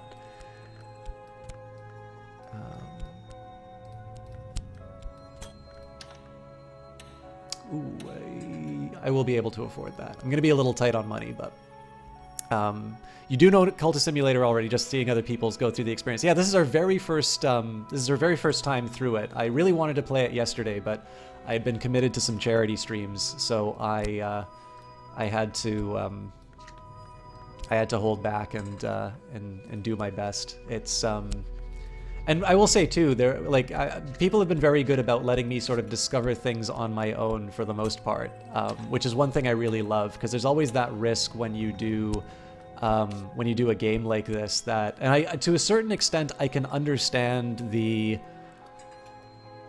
impulse, which is to, you're very excited about the game, so you want to, you want to share that. But sometimes, I don't know, the contract is always, I'll show that first experience, which I only get to have once on cast, and it's like, in exchange, I sort of hope that, people don't spend too much time playing it for me. So it's been really wonderful, but of course the drawback is that, I think in any other, on Earth 2 somewhere where I didn't do a charity cast, I would already have like 15 hours in, and I'd be harassing Weather Factory with like a billion bug reports and whatnot. But it's been pretty good so far. I mean, we had one snarl up with a mouse clicking problem, but other than that, it's just been It's been smooth sailing, and I've really enjoyed it. I wonder if I can dream of reason. Link light through stained glass. Oh, let's just do more reason. Nightmare of the cleansing dawn. The sun is rising. It won't spare me.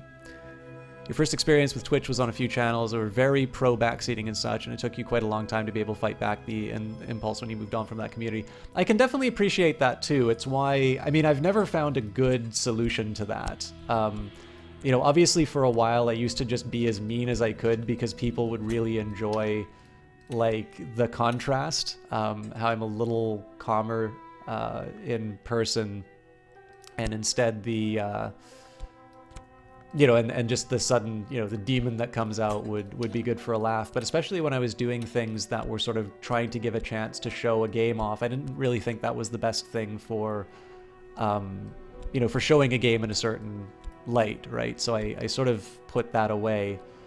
And I can understand it more if people are accustomed to a culture like that. But I've always operated on the assumption that people do not want to hear, now I can slough off my flesh patch by patch, tugging the tendons free like fibers picked from teeth. My skin lies like a shredded blanket. The sun heaves itself upon the horizon with a triumphant battle yell. The light falls like acid on my naked bones. Pain wakes me. My bones will throb for days. And I've gained fascination. Okay, I'm going to pause a little bit because there's new concepts which are going to be introducing. Oh, the dream? Yeah, that was a cool one.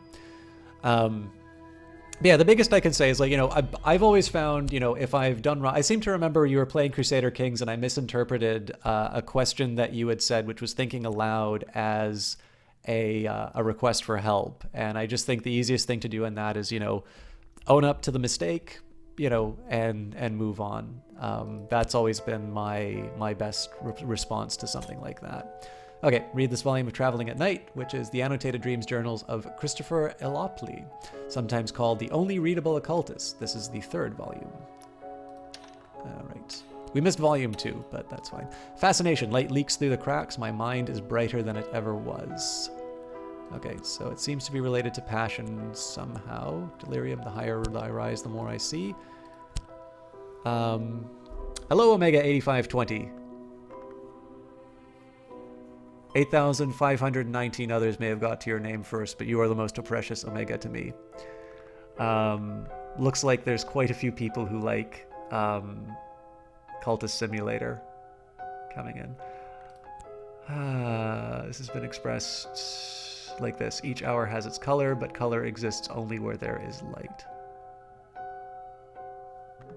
Alright, so I guess I can do some more combinations of lore, but I need to wait until I'm done this research. Do I have enough money to... Yes, I do. Let's buy myself some more presents. It's Christmas after all. Damn it!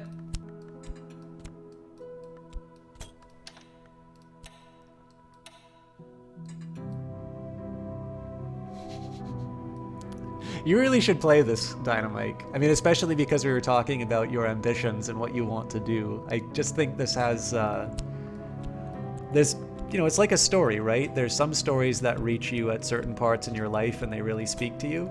And I think when you know, when you move past this idea that this is all about cults and trying to bring about the end of the world, you will probably, I think you'll get a little something extra out of this. All right, a collection of poetry. The poet makes himself a seer by an immense, long, deliberate derangement of all the senses.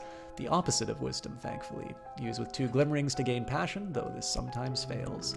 We, of course, used up all of our glimmerings, so much for that. Let's be reckless and buy more books. I've got extra health. I can afford it. Elopoli's disquisitions on fire and the unburnt god are interrupted by passages of distractingly erotic poetry addressed to Baldomera. But there's a great deal of esoteric lore on the nature of change, too. This sounds like my diary. Ooh, a Smith's Secret. That might work with the Knife's Secret, and we've gained erudition. So, let's study the Knife's Secret, and we will throw a Smith's Secret. In 5 continents, Smiths have whispered the same words to iron. Murderers have been known to whisper these words too. And adepts, of course. These words are spoken in ritual to inspire an unmerciful change.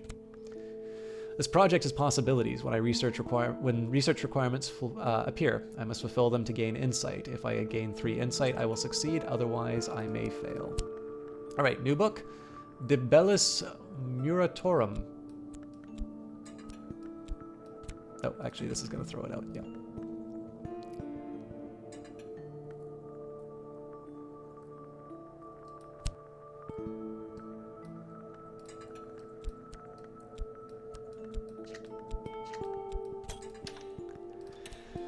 Okay, what do I want to do next? I've got a reading list sticking up again. Let's just take the Greek over to the side there.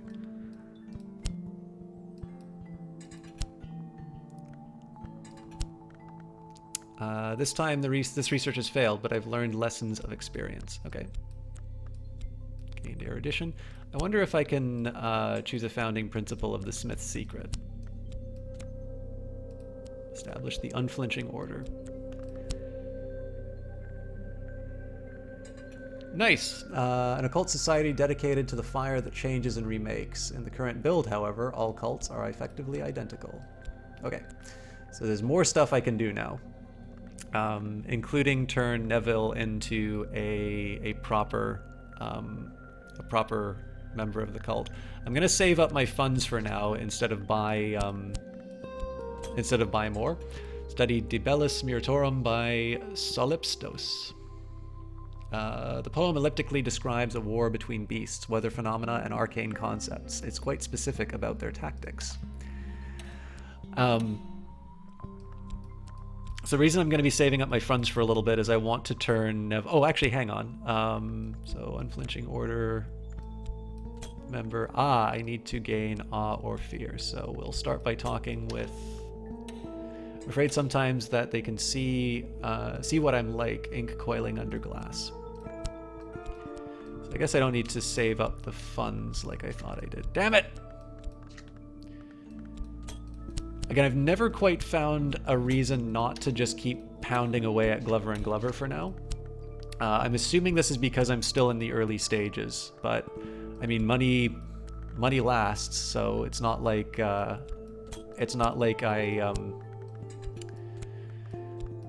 suffer a penalty for amassing it.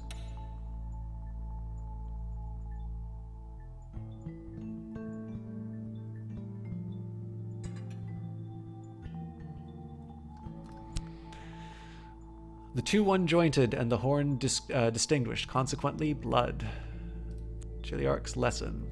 This is the bone-deep story the thousandmen learned in antiquity of blood and its exits. To speak it aloud is to hear the sword hiss. Okay, averted faces, widened eyes. Oh my god, I've got notoriety. Well, we can fix that. Where is the unflinching order? Neville? This one is ready. I just scared the crap out of Neville and brought him into the cult. The 6 letters on necessity. And let's throw more money at the problem.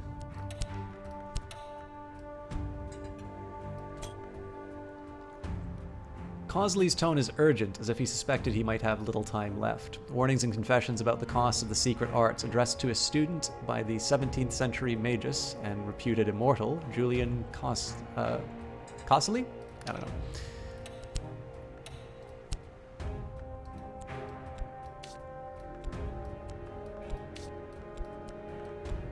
Well, I will be honest, Vakax, like, I'm not sure if they will change. Like, I remember in the early build, it was the treaties on underplaces. The oaths are resonant as thunder in the church. I know it well. I wrote them myself. All right. We've got our first true believer. I'll pause this for a quick second. So there's a side of me that, like, I suspect to a certain point that just being able to churn out cash at Glover and Glover, it's not actually a bad thing to have at the start of the game, because in the end, right, like, it wouldn't hurt to have a lot of people exploring all different ideas in the game and just experiencing lots of different content. And I mean, in the end too, like, I'm not sure this thing is intended to be, like, hard. I suppose, I mean, there's obviously, if I felt that, like, Glover and Glover and its sort of infinite flow of funds led me to you know, basically be able to get away with too much in the game, I can always impose that discipline on myself. I suspect probably one way that it'll go, I obviously say this without any inside knowledge, but there has to be some point at which Glover and Glover think that you're maybe spending a little bit too much time reading those strange texts at your desks and not doing enough, so there's either a demotion or possibly a firing.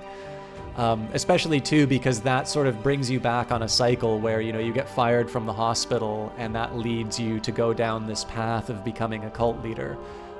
So I think that's a potential avenue that might go down, but I haven't been too bothered by it because even though I do know that I kind of get a big stack of money once I get a senior position at Glover and Glover, it's something that's allowed me to explore the game in a way that I wouldn't have otherwise been able to. So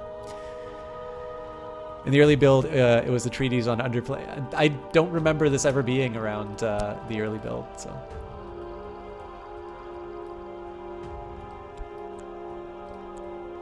Herein, the 17th century mystic and antiquarian Claude Hersault describes the bounds or underplaces on the borders of a dream. He warns that they shift over time.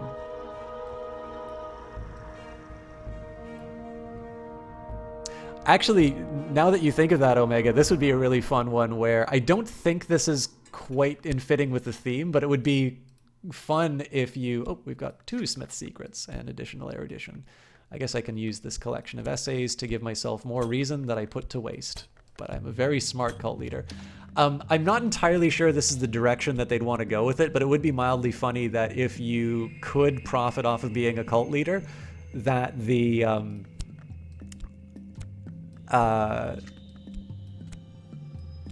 it would be sort of funny if you, how do I put this? Like, the,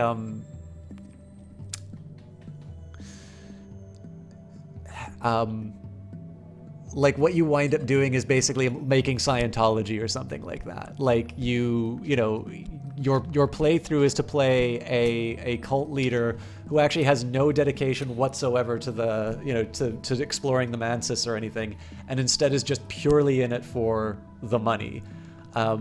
Probably in a, like, I think that would be better as like a mod rather than the base game. But it's just one of these things that, like, after you've sort of explored everything that you want to do inside of the game, to sort of have this, like, okay, I'm gonna do, you know, I'm gonna do some silly playthroughs, and this time around, I'm just gonna, you know, it's like what I was originally trying to do with Kerbal Space Program. Like, I thought, you know, I'm going to do a 100% for-profit space program. We are going to spend the least possible to achieve these contracts, and we're going to maximize profit. Which, you know, again, that is not the way the game is intended to be played. But I think it's a potentially interesting way, especially if you're streaming a game and you want to do something a little original. That's a potential way that you can go. But I would definitely not. I don't think that would be quite appropriate for this. The walls of the Mansis, Hersault begins, are the sides of starlight. Many of his directions are equally unhelpful, but common relationships do emerge.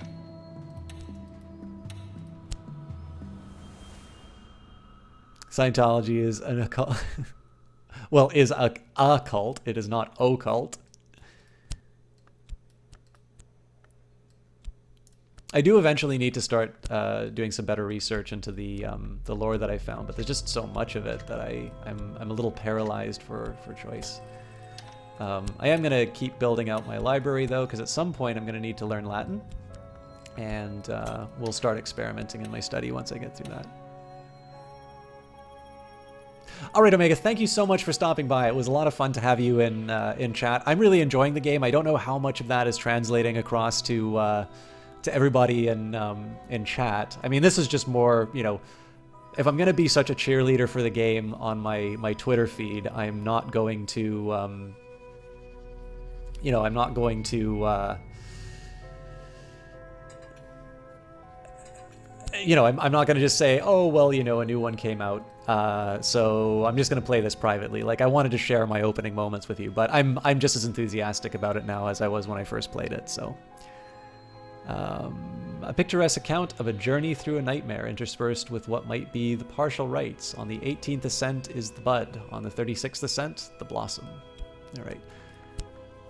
I found something noteworthy, and it is the burning of the unburnt god. Oh, that's going right up to the top of the list. That also seems relevant to these. I'm still assuming that there's color coding that matches. So, compiled by J. Wigglesworth Jensen from the oral traditions of rural Persia.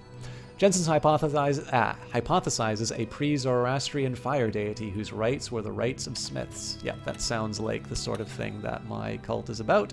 Let's throw more money at our problem. Whoops, at our problems. Damn it!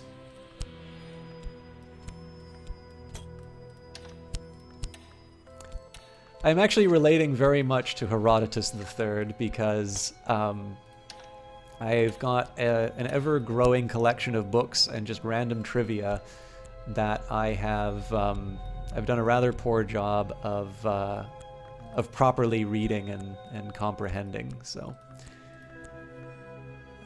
okay, so Chiliarch's lesson. Okay, that's Forge. Knife Secret here.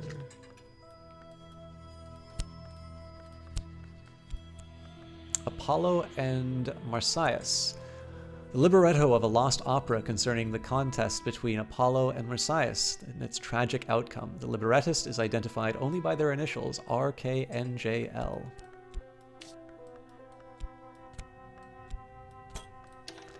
Yeah, so a little bit like life, I gain sort of these collections of trivia, but I never move beyond just that, you know, I kind of want to be promising forever. I never actually go into the depths. So Jensen ultimately concludes with apparent reluctance that the deity was a goddess. He suggests that its gender may have been the cause of its suppression. The rites described are often eerie and sometimes grisly. So we've got an ardent Olson. So this looks like it's going... So this is a fascination. Is that correct? Yeah. When we watch fire, what are we watching for? When we find it, there are words... these are the words it will speak. A word that sanctifies the change that comes when the seared skin peels. Okay, so that seems relevant to my current activities.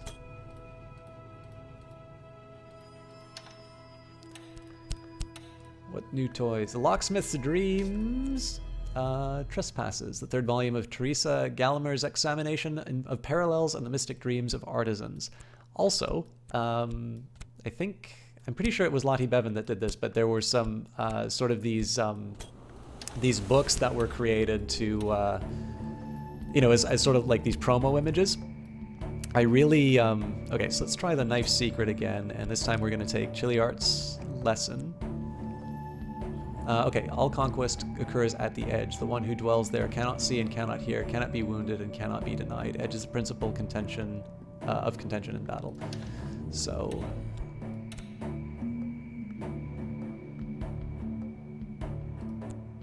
lore. Yeah, I still need to figure out how the insight works, but we'll get that over time. Gildersleeve's Latin Grammar, exactly what I was looking for. Now I can add some more of these books to my reading list. I think I can afford another book.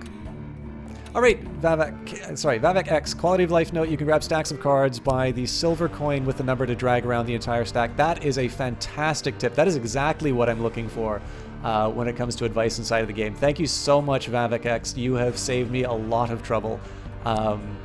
What a wonderful way to finish off. I hope I get a chance to see you around. Have a great day, and enjoy your time in this wonderful game.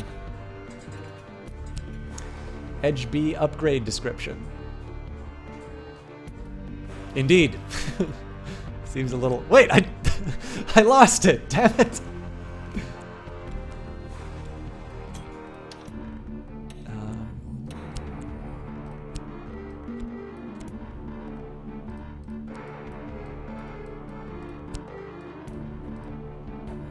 Skeleton songs. Poems of greedy delight composed by the possibly pseudonymous Arbella Dusk, these rumored heiress turned madam turned poetess.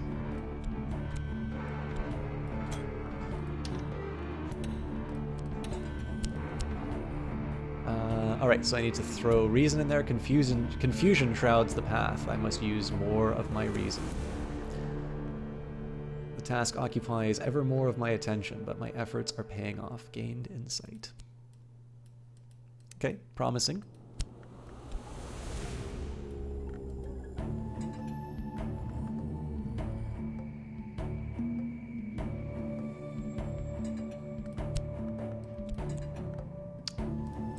The Humors of a Gentleman, Samuel Savage's satirical comedy on the intrigues of the alien but cunning John Son, his mistress Madeline, her lover Leo, and the upstart Corvino.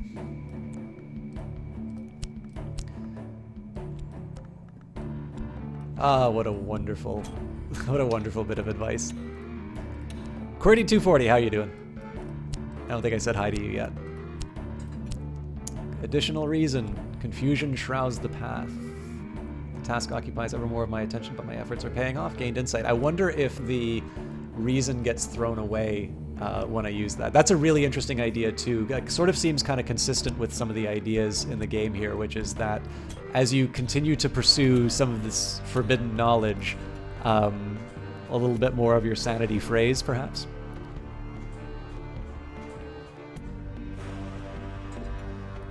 Cute Dynamite.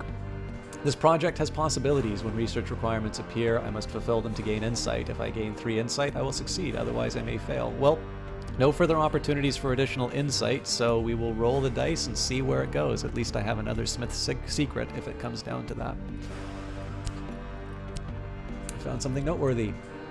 The Locksmith's Dreams, Potions and Proportions, the second volume of Teresa Gallagher's examination of the parallels and the mystic dreams of artisans. The frontispiece has been slashed with a razor. I think we will cool it on the trips to Morelands for now. Let's get Neville to explore the city. Buried knowledge, sealed tombs, allies, rivals, lesions, and the world's skin.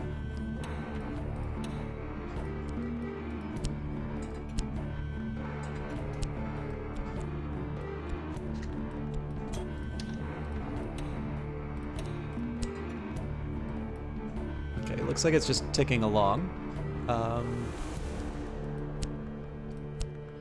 So presumably if I do these sorts of things... Oh, interesting. I might make a use... Oh, okay. Let's do a furtive truth and see if we can gain some more people inside the cult. I might make a useful contact or improve my reputation, or I might draw the wrong kind of attention. It's really nice that they added here. This is likely to do, you know, one of these things here. Okay, so Forge B upgrade description. The Ardent Orison.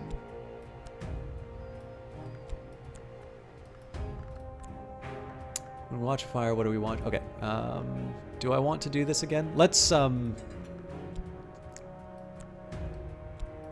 first thing I'm gonna do is tend to my Latin. Damn it! The attention of the authorities. Rumors squats on the rooftops and flutters in the gutters. If I have a reputation of any kind, I might be in trouble. Well, yep, this is going to be a problem if I get notoriety out of it. Mr. Strathcoin, we hear, has materials to use for us, but Mr. Strathcoin is not cooperative. Note, in the beta, this is the only thing you'll find with this action. So be it, Kennedy. Parted lips, glittering eyes. Let's wait till the authorities go by before we uncover what was found there. And yes, I need to tend to my grammar, so... Improve my Latin, I recall a certain amount from my school days, but I need to brush up. So with any luck, we'll be able to turn this notoriety that we'll gain from this action into something that will allow us to convert a potential believer. They question me, but I might be innocent, but a certain suspicion clings. Cool. And here we gained Mystique. So if I use notoriety on its own, that won't get me anything.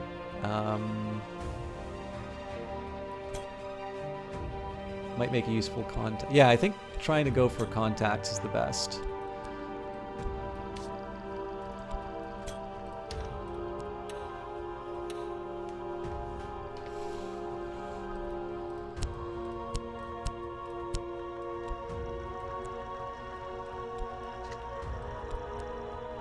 Can I dream about Mystique? Probably not. Mystique can be used to found a cult and to recruit followers, but it doesn't last long. Doors open to the Palace of the doors of the Palace of Memory are opened. I am now a scholar of Latin. Okay, let's get the Latin out of the way, I think. Unlocks books and other trad.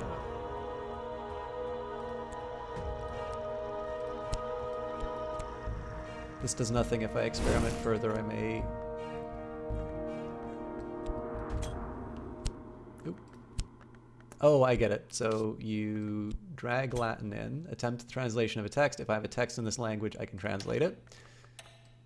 There is the text I want to translate. Perfect.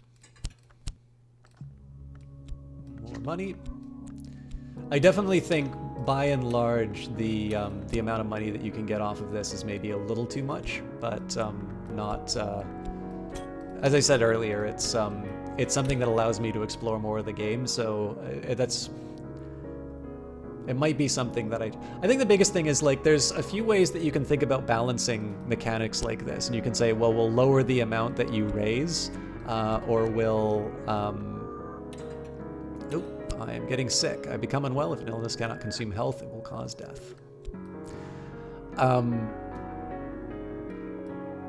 The most satisfying answers to these kinds of problems, though, I've always tended to find is to do kind of move a little sideways, I guess is the best way that I would want to put it.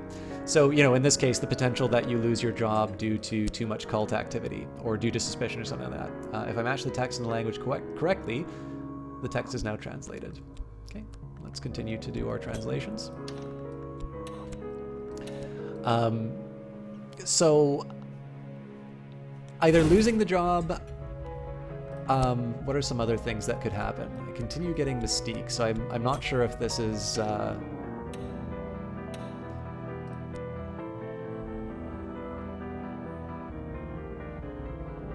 I'm not so sure the best way to find additional contacts.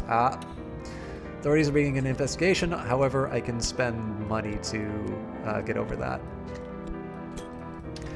But yeah, so things like losing a job, or basically what you do is you sit down and you think, okay, so what exactly is happening? What is causing people to do these sorts of things? And you know, there's usually a good reason for a mechanic to be in there. So obviously, if you work hard at your job, you should be getting more. And clearly, somebody who is well off. I mean, if you just think about it, right? Francis Bacon, you know, was not exactly, like, he wasn't just sitting down and, like, he wasn't like just some peasant who was trying to, you know, to scrape by. Like, he had means to sort of pursue what he was interested in. So I guess with that in mind, I think it makes sense to have the idea of the well-off, you know, the well-off occultist. But with that in mind, I sort of feel like I've been given a little bit too much in terms of my ability to abuse my position. This volume deals mostly with the hours of the wood, the moth, the black flax, the ring-yew, among others. I do find it kind of interesting that some of these things get consumed, so I'm not quite sure if I'm gaining what I'm supposed to. Let's try some things. So I think this is to gain, yeah, this is to gain contacts.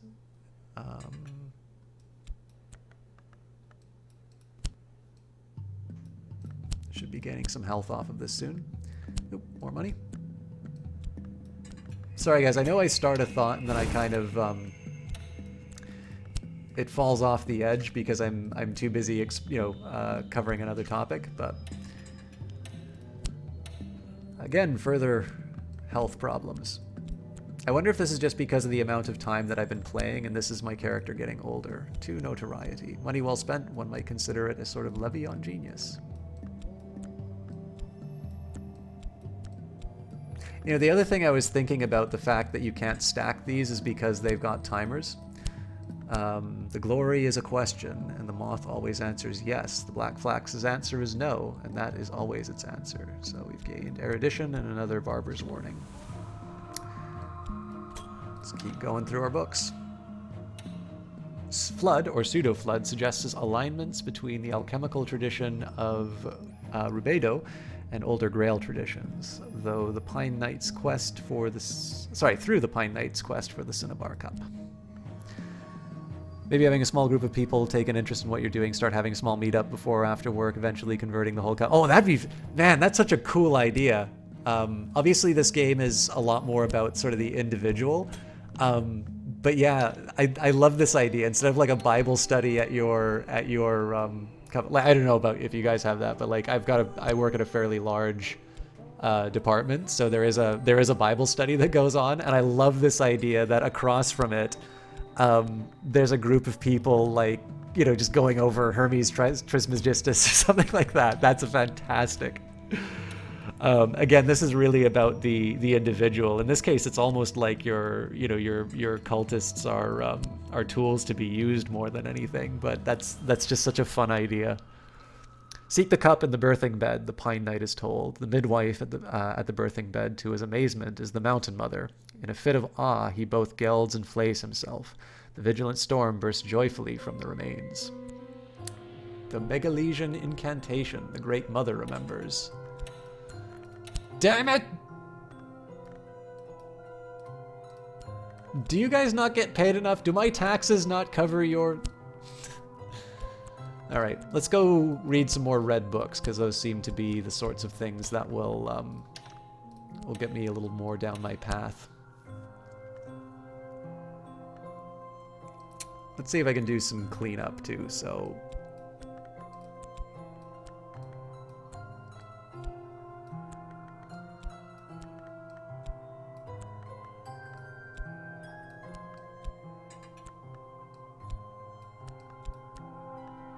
It's a little wonky from a high distance. Sick room grows close and stale. Time to get up. Good.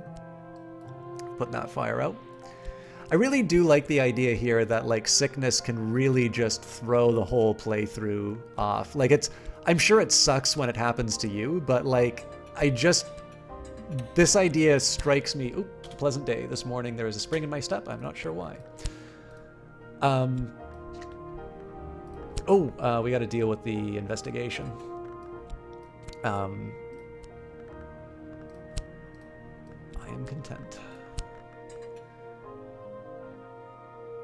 I'm always the last to leave, even after the Elder Glover. Forgot to reload that.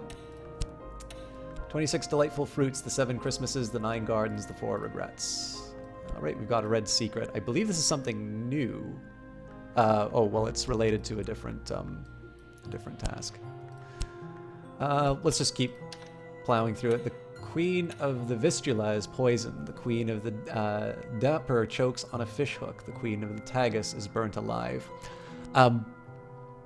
So what I was thinking, it must suck when it happens to you, but the idea of health just being this thing that can cause things to spiral down, because as much as I hate to admit, like, this is the sort of stuff that happens in life. Like, it's such a shame, but like, it's one of these ones where it's definitely something that's ended a playthrough for me, but also partially because I didn't manage it very well. But it's one of these ones that just sort of strikes me as an unfortunate truth, and I don't know, it worked for me.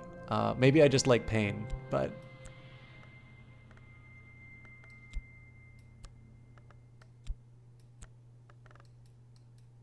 This isn't really tidy, is it? But...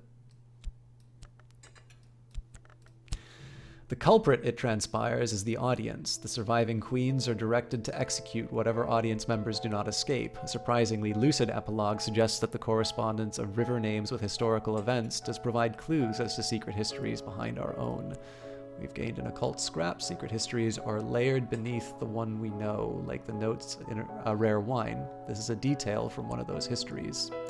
So many paths we could suffocate from beneath them. Secret histories are the hidden lore that distinguishes the know, like you.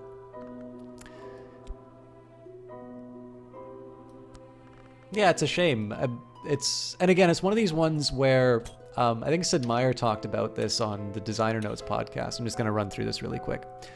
Not at all, Dynamite. Because I'm sort of in a bit of a loop right now where I'm not making as much progress. I'm just sort of digesting what I already have. But I mean, part of this is about exploration. Actually, you know what? This is worth pausing for. So I think one of the things that's so interesting about this, there were some people talking in chat a little bit before about hitting a wall. And the thing is that if you go, this is actually why I'm a little bit stricter on like backseating sort of stuff. Obviously, the quality of life improvements are fantastic. The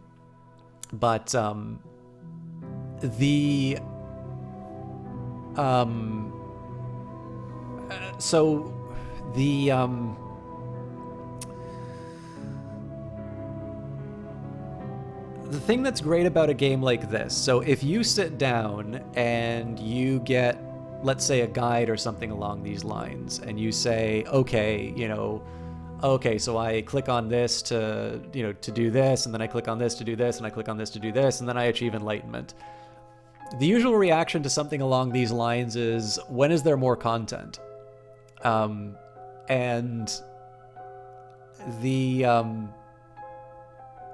to me, I think the point of this is the walls are where the fun in this game comes in, right? Like, so this is a game, you founded a cult, you are, again, pulling away the skin of the world and seeing what lies underneath, and you don't know what book to read, right? It's not like I run to the library and say, here is the book that describes the exact, hedonic model for computer prices that I need to use. What you do is you pick up maybe a micro theory textbook, you pick up one on regression, and then, you take a little bit of look at some of the past work on hedonics. Erwin Dewart, by the way, excellent author. I also might have been taught by him. But yeah, like in this case, this is how you do research, right? You take a number of different bits of information, you stick it together, and you push the frontier out a little bit. And I mean, more importantly, in a game like this, you are discovering, you're discovering things that, man was not meant to know, or however you'd like to, to look at this. So I like the wall. I like the process of sort of running through things, making sure that I'm able to maintain a roof over my head, while being able to, to try out these various combinations. In fact, one thing that you might do, we're talking about the idea that we seem to be able to get too much in terms of money. Like, maybe you can add some more trade-offs, which is instead there's a division in terms of how much attention you pay between work and study. And so you might be able to use this work option to explore more of your texts. This will come up later, incidentally, in terms of some of your cult activities. So there's already a division like that. But, right now I'm getting so many books. And it would be really interesting to say, it's like, okay, well, if you want to get a big pile of money, you can. But you can actually, you can test more combinations if you'd like, by giving up some of this work time. So that's, these are some ideas that that sort of interest me. But yeah, the big thing, like, to me, the walls are the most interesting spot, because that's really where you are living the life of your character, right? You're trying to piece together these little fragments of information and turn them into a greater whole. The other thing I was going to say about, whether or not that sucked for the playthrough, I think on the Designer Notes podcast, Sid Meier was talking about the idea. So Civilization seemed to have been inspired by SimCity in a very large way, and he talked about the idea of having disasters. And there's a tendency for players, I really agree with him on this point, although of course I'm not a game designer.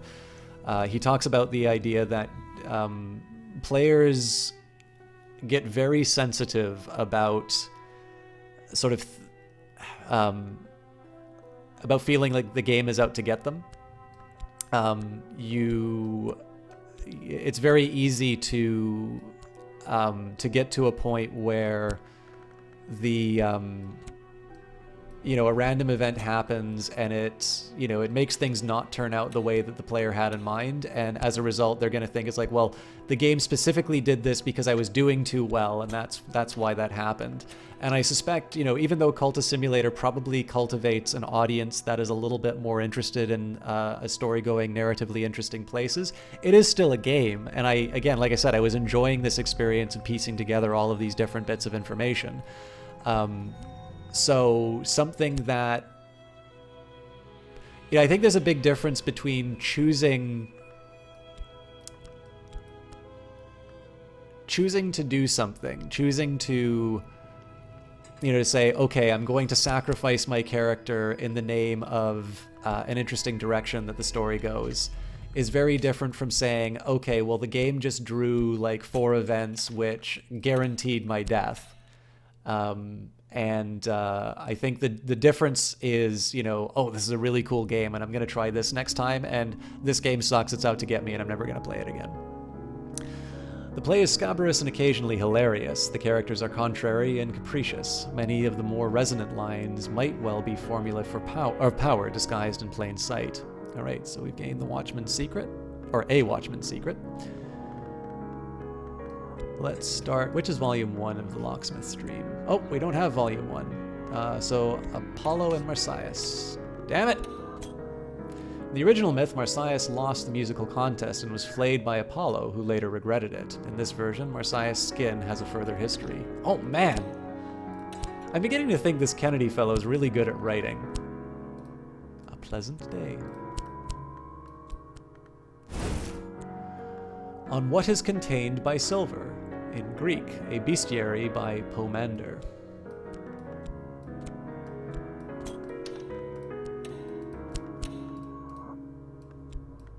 Yeah, this is one of the things that I love too. Like, obviously, whether or not I'm making a lot of progress towards this is just something I am enjoying walking around and seeing the sights of. I can't really think of a game where I felt like this in a while.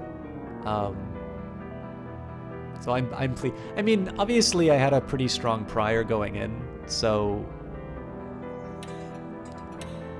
Oh, more attention from the authorities. I kind of like that this has become more of a deal. Oh wow, speaking of all of these things coming all at once. A thunderous secret. There are common sentiments in every thunderclap. Let us acknowledge them. I'm gonna hold off on reading until... Oh, found something noteworthy. Where is it? Oh, I probably already took it away. Well, I guess I need to start studying the Locksmith's Dream. I don't have anything else to read. I kind of like that this is a bit more of a threat.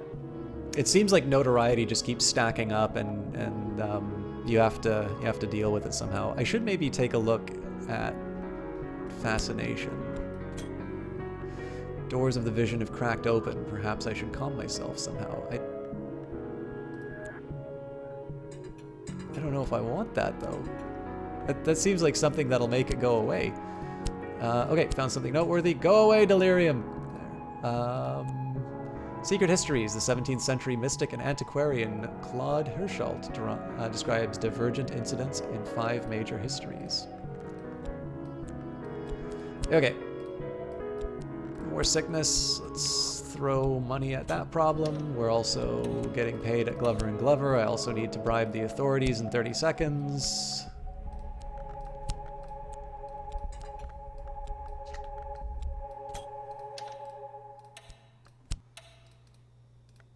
Further Locksmith secrets. More erudition.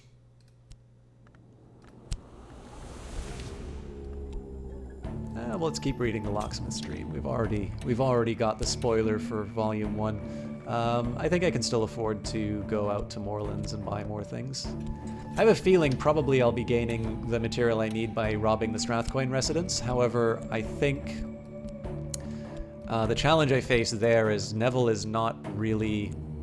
Knock permits no seal and no isolation. It thrusts us gleefully out of the safety of ignorance. The knock is the principle that opens doors and exposes horrible secrets. Well, we might be good at robbing things, but that doesn't seem like the sort of ability that you could employ towards it. So the most value for this game seems to come when you roleplay the game, so to speak, when you become the character and choose to either to react the way that you would IRL or take the form of another self. So I'm always very reluctant to make absolute statements because I think people should play games the way that they see fit. But it seems to me that if you're going to play a game which is very story and sort of writing driven, the way to play it is to take the story into interesting places. The stairways of the Mansis go ever up, death is down. The mother of ants guards both directions in each of her heads. And so the passage must always be through a wound. Further locksmith secrets. Sick room grows close and stale. It is time to get up. So sort of my view on this is that I like to tell a story. I like to go interesting places in a narrative, even if it's not necessarily optimal play. Let's read on the white. Solomon Husher writes, perhaps allegorically, of winter and its long, slow, doomed resonance with the sun. The epigraph is sunset at noon. On closer investigation, the work seems to be a theory of aesthetics, or perhaps a set of warnings about the dangers of painting. But yeah, I mean, honestly, the way to play this game is any way that it satisfies you. But to me, I think some of the most interest... Of course, the authorities are looking for me. The Orchid Transfigurations, Volume 1. So it looks like I'm going to be doing some more translation. I think I can toss some more funds into this, but I need to be a little careful of my money. But to me, I think, in my opinion, definitely what's drawing me to this is the idea of, I mean, it's a little bit like Crusader Kings, right? You can treat it as a big Excel spreadsheet. You can move your armies in a way that will just let you blob out. But there's just something about that emergent gameplay of like, well, of course I'm going to marry my sister. Like, you need to preserve the bloodline. You can't just let some, horrible Gaul take over. I guess the Gauls aren't around. Oh, this might be Volume 1. Found something new and noteworthy. So we'll say goodbye to Morelands for a little while. Husher writes distractedly of his hatred of colors and his yearning for death. He hints at a great work he has envisioned or begun, where the palest of paintings will enthrall the world. He returns again and again to certain compelling phrases which he claims are the secret words of winter. All right, so we've got a Sexton's Secret. Let's do that Gallagher book next, and then we'll start doing some translations. Read this volume with locksmith streams, the first volume of Teresa Gallagher's examination of parallels in the mystic dreams of artisans, the parallels in mystic dreams experienced by carpenters, masons, and other artisans, and what they purport to reveal about the architecture of the world. Surprisingly mordant and even funny, no one has ever explained why Gallagher devoted herself to this chaotic expression of artisans' dreams. Oh boy, bribery. Did I run out of money? Oh, Jesus Christ.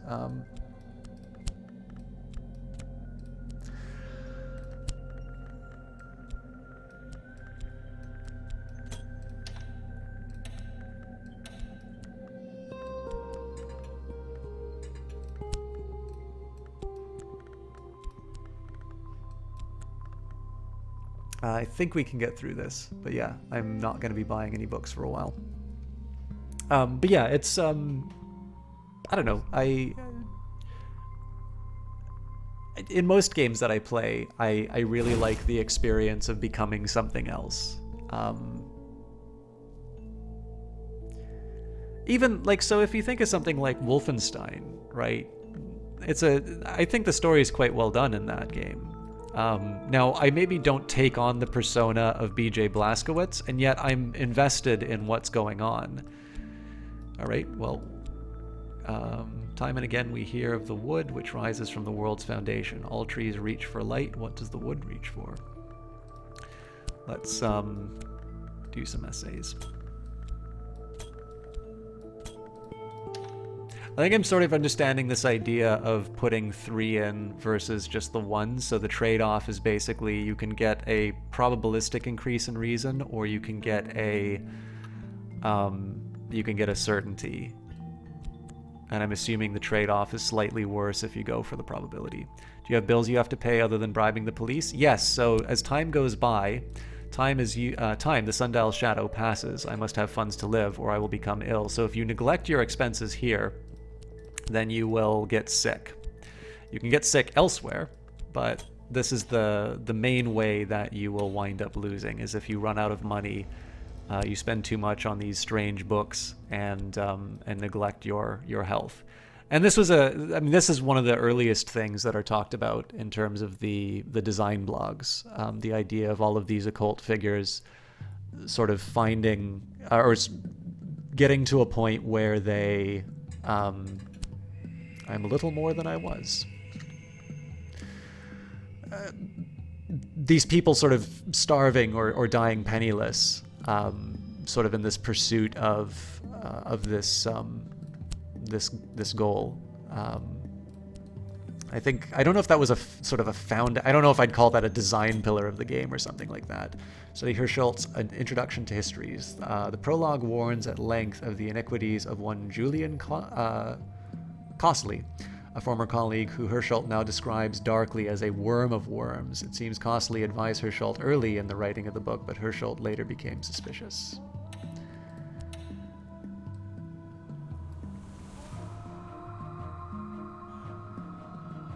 All right, let's see if there's some things that I can do to try and give some excitement. I'm gonna see if there's a chance for me to dream with any of these. I'm gonna guess no.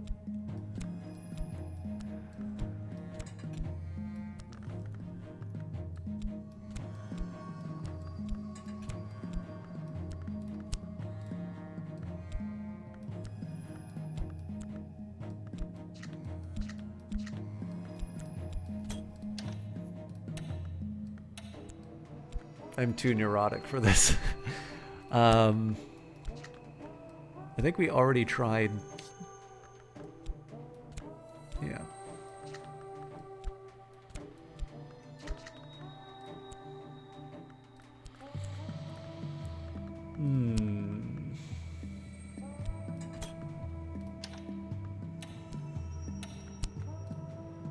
So we've gained another occult scrap.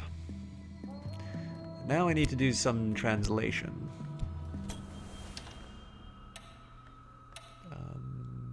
More orchid transfigurations.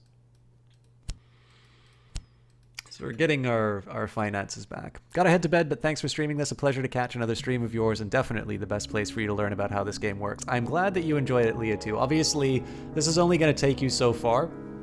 But I mean, as I said, I've certainly had, I'm having a good time with this. I don't know if I'm necessarily being the most entertaining caster, about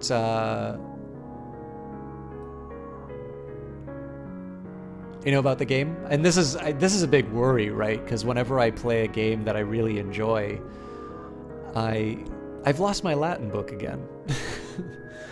I'm always a little worried that I turn people off, especially when I'm really into the game, and so as a result, oh, this is not what I needed. I guess that's my fault for, yeah. Okay, let's just take a quick look. So if I do the unflinching order, I can do a member, an awe, or fear. Well, he's already a believer, so there's no benefit to me doing that. So back to Glover and Glover with you. But yeah, I mean, there's the enjoyment that I get out of it. Did I just throw away my Latin book? I must have. I didn't think you could, but on what is contained by silver.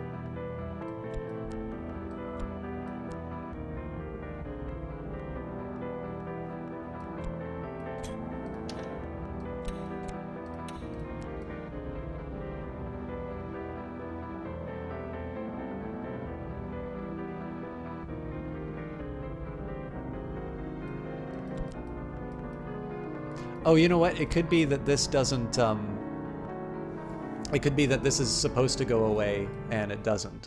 I could be thinking the wrong way around about it.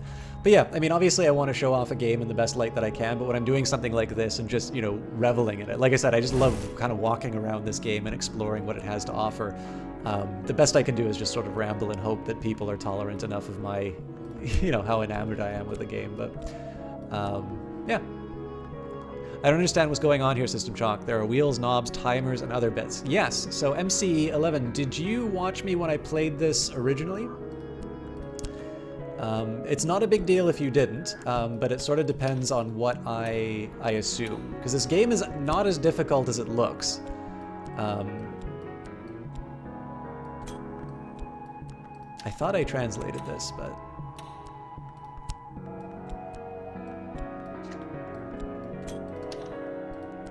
little bit, didn't really understand it. Okay, MC, so basically the idea here, I hate doing this analogy because I'm sure it will annoy a lot of people, but I actually think this game is a lot like The Sims. Because what it is, you've got time, which is constantly going by. I'm getting a little bit better at making sure that I don't pause the game too much to read the material. Your first concern is to keep a roof over your head. And as you carry on in the game, you have a few different paths that you can go down. The idea is that you have gained sort of an insight, or you have some potential to understand the truth of the world, and effectively become a cult leader and sort of achieve this ambition, which right now, a notion enlightenment. It has occurred to me that I hold the key to wisdom. And so the idea here is that I need to manage my time and my resources in such a way that I am able to achieve my goals.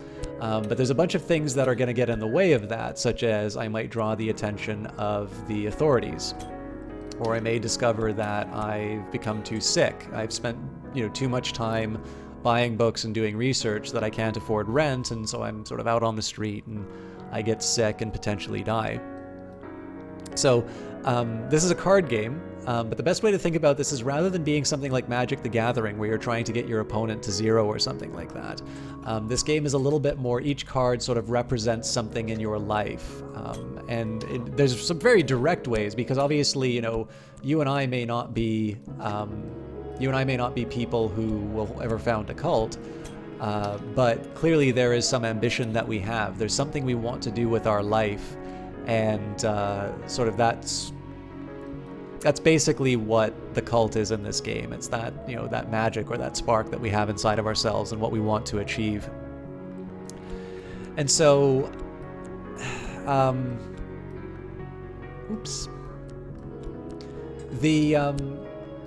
basically, some of the fun of this game is trying to find out the combination of things that you need to do to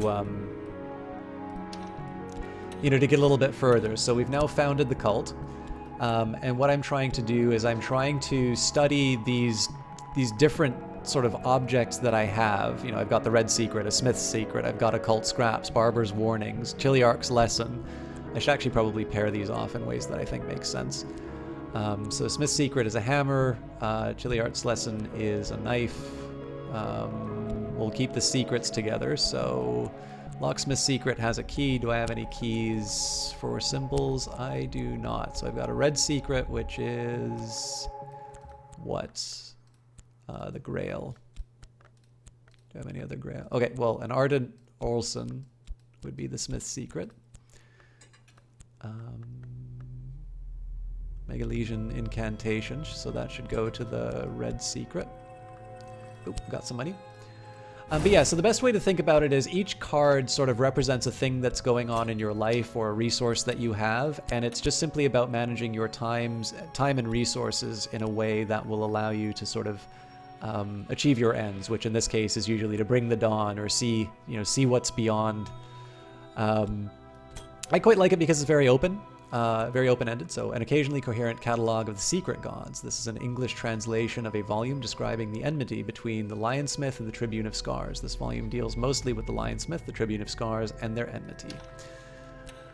But the idea here is basically, so it's less about me knowing what combination to do so much as me exploring and discovering what combinations work. And it's neat because it's one of these sort of pausable real-time games. So the best way to play this is to sort of let the timers go down and see what you can achieve.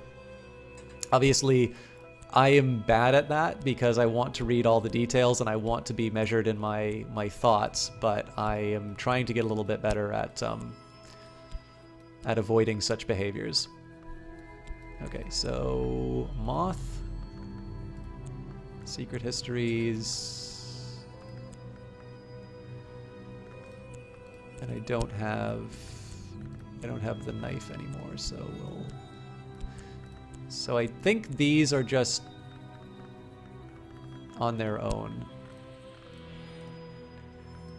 More poetry.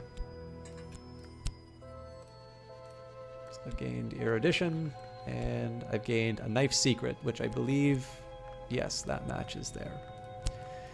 Okay. Let's keep reading. So, on what is contained by silver, a dire bestiary of the horrors to be found in mirrors. This is a recent edition by a third century text by Pomander. I have probably finished work some time ago, so let's bring that back up. Hey, Eyes of Sin, this game, you've been wanting to see more of this. Excellent. We've been playing for a little while, so you might have to rely on some of the VOD Eyes of Sin, but I'll try and drag this out as long as I can. Kind of like how you want to be the dopest rapper ever. Exactly, MC. If by your dopest raps you would gain insight into the Mansis and bring the dawn, that is, in fact, exactly what this game is about.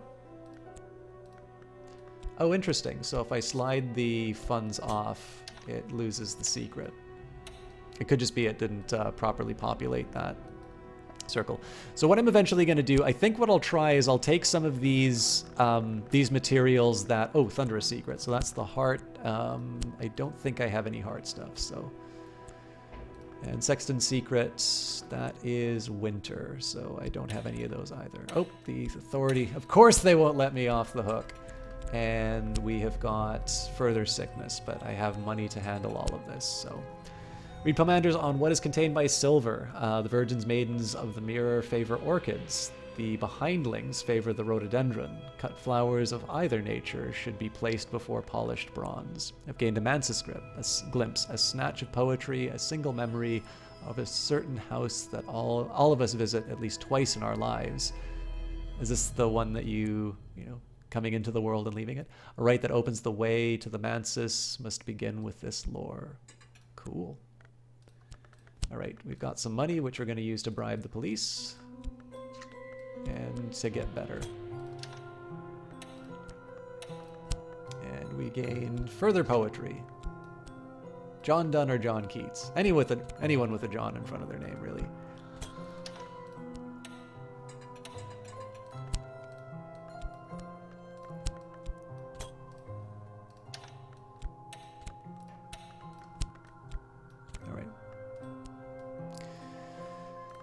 Let's read Traveling at Night. And we'll toss our scholarship up in the corner there. Okay, so lanterns. I guess I'll put this over here. Furtive Truth, yeah. And I guess a Barber's Warning we'll maybe put, because there may be a moth secret that comes up. Found something noteworthy. Another collection of poetry, of course. I'm spending so much money on poetry. I'm a little broke right now, so we'll hold off on the... I mean, I'll have some money in a little bit, but let's see where we sit with the rest of my stats. You know, I didn't really give any shout-outs today, so while we're just sort of catching our breath in terms of our explorations, I'll take a quick minute and give a very special shout-out to Jesse Quill. For hosting us at the beginning and being my stalwart mod. Thank you very much. I hope I don't know if you're still around. Jessie Quill's going to be on a talk show about, I believe it's about mental health in a little while. So if she's still not in here, then, you know, it's a shame. But she is a wonderful caster. She also kickstarted this game. There's an extensive discussion in the similarities between Elopoly's own dreams and those of the Emperor Elagabalus. Who Elopoly regarded as a dupe or avatar of the sun in rags. The white is west of the world, Elopoly remarks, and winter does not wait forever. So again, another Sexton Secret and further erudition. Health is restored. Let's research further orchid transfigurations. The first volume of a compilation of quasi-Rosicrucian allegories, supposedly by Robert Flood. This is a later English translation. I know because I translated it. The illustrations are certainly striking. They flush the skin and glow beneath the eyelids after the book is closed.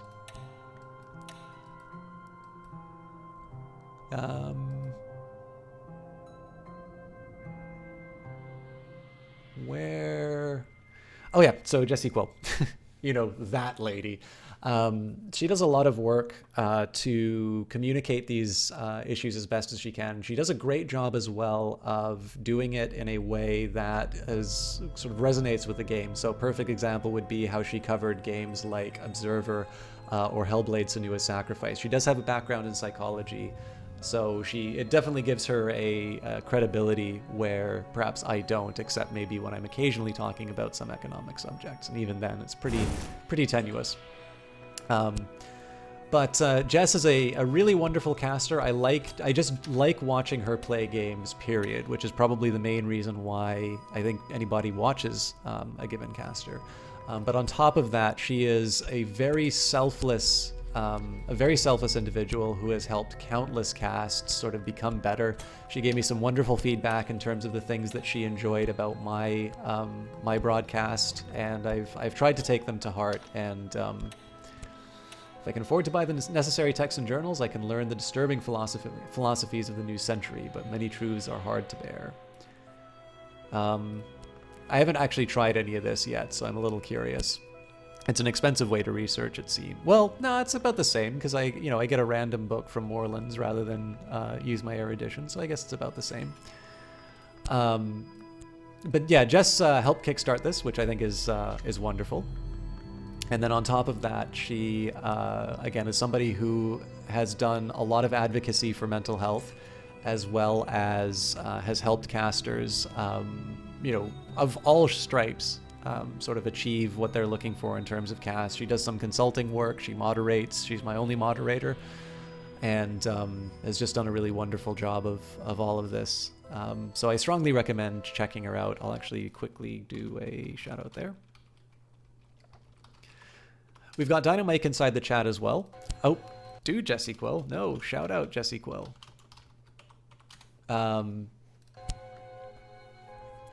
Dynamite is another broadcaster. Now, he's been playing a lot of Fortnite recently, so that will be related. I couldn't afford the materials I needed another time. Oh, interesting. Okay, let's try that again.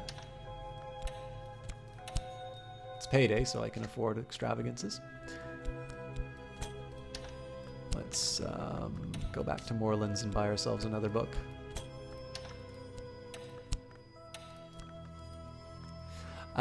Dynamite has been doing a little bit more Fortnite lately, but he's another guy. He's been really putting a lot of effort into his cast. He's a very personable guy.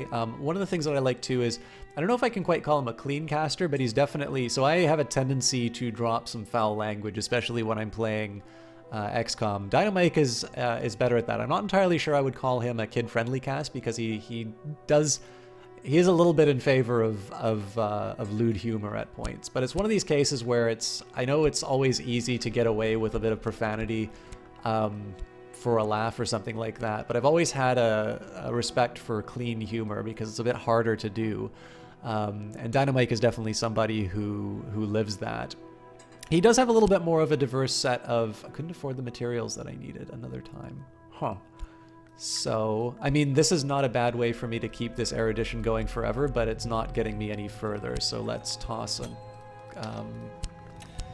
Orchid Transfigurations in. I'm either going to need to start studying what I have already or buy more books, so let's toss some more money at our problems. Payday's coming up in like 13 seconds anyway.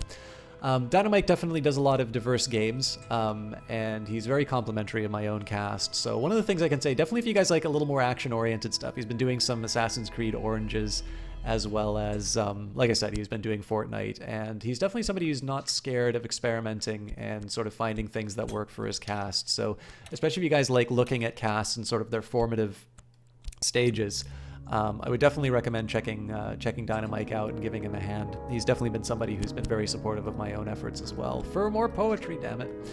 I either need to get more people... or I need to get...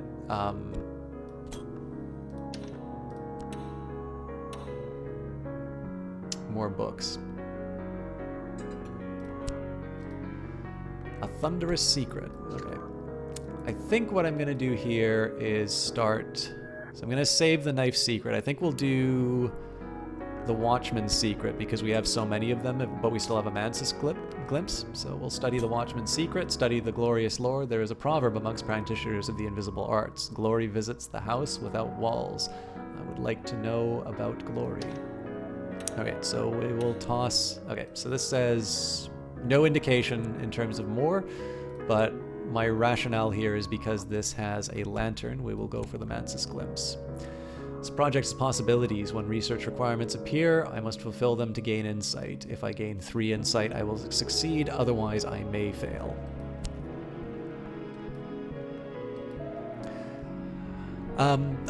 Finally, but incidentally, guys, you can feel free. Old unhappy far off things. Moth finds light in the dark, and so do I.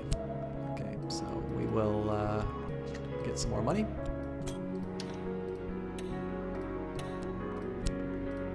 Barber's Warning has gained me Mystique. So I've not been able to translate this into additional cultists, and I don't know if it's just a low probability event or if I'm looking in the wrong places.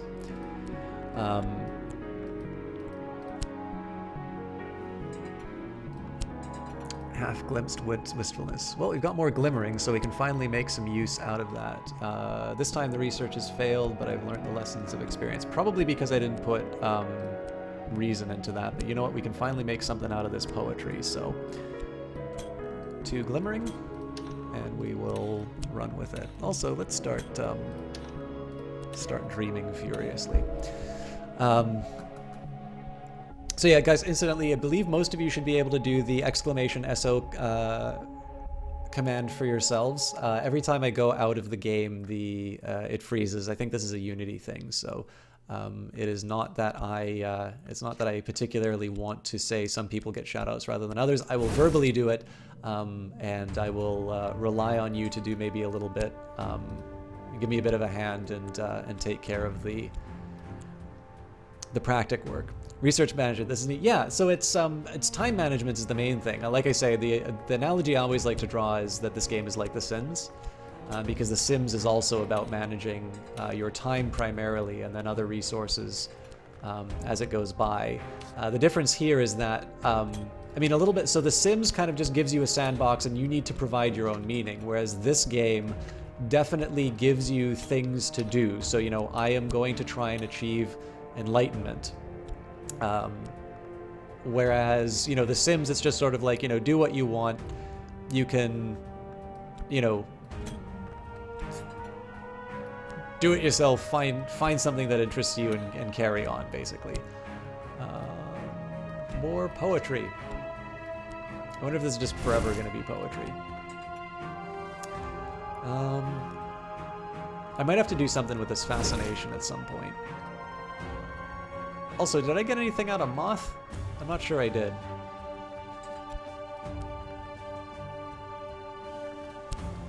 We'll do another trip to Moreland. It doesn't hurt. I mean, I'm not hurting for money right now, but... okay. Let's try the fascination. Reminders. Ooh. Contentment? Can hold... Dread. I've seen too much nameless gnawing fear as its teeth and hopes. Interesting. I don't believe I have any dread though, so perhaps. Nope. Worth a try.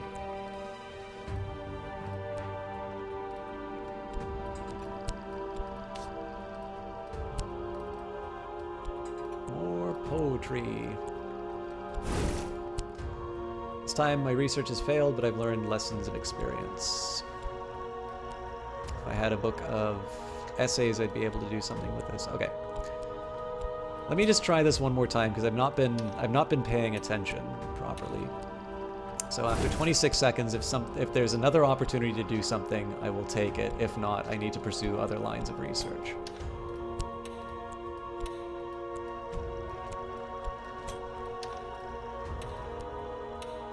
And this is just, I'm not paying attention to what's going on.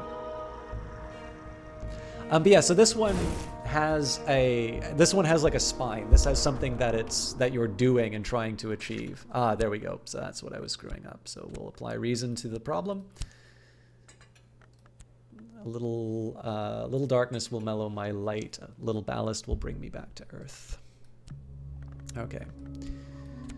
So I now need to find a way to have nightmares, it seems. I can't dream about these.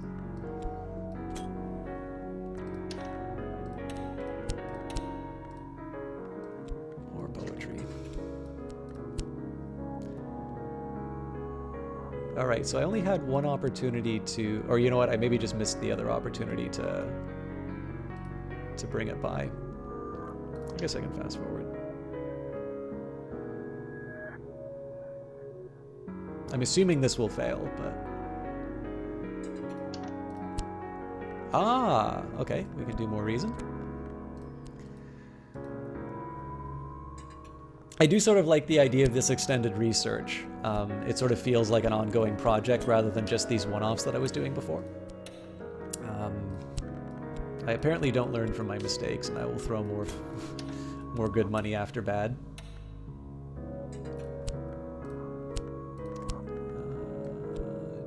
Just notoriety. That's maybe less surprising that I got notoriety based off the Smith's Secret. However, that is a little bit of a problem. What about Furtive Truths? Yeah, it just seems like we kind of go the same place.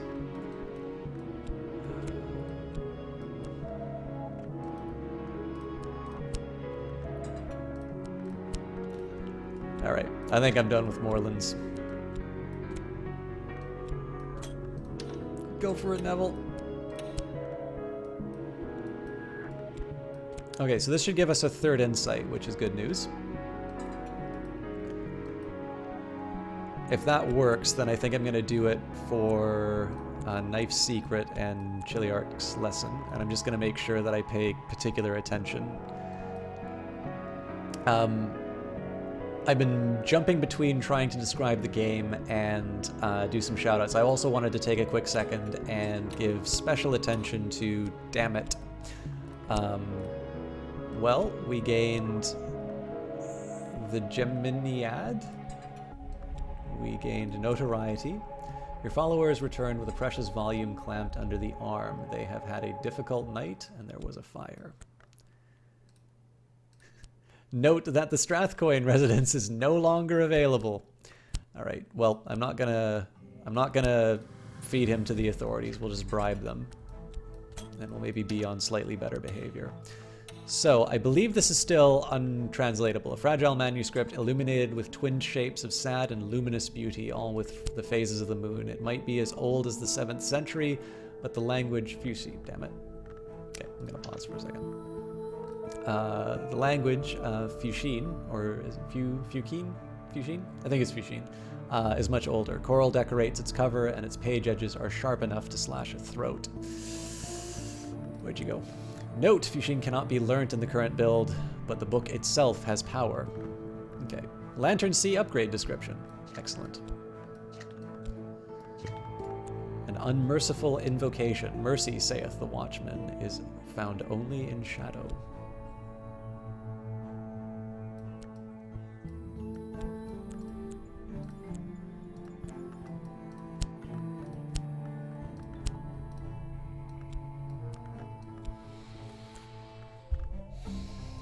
I need to think a little bit, because I remember there were rituals that I could perform. And I feel like I'm missing an important... Also, let me just double check my cult. I know they say the cult does, like, it doesn't matter. So the unflinching order. Yeah, they all do the same thing. Okay, so...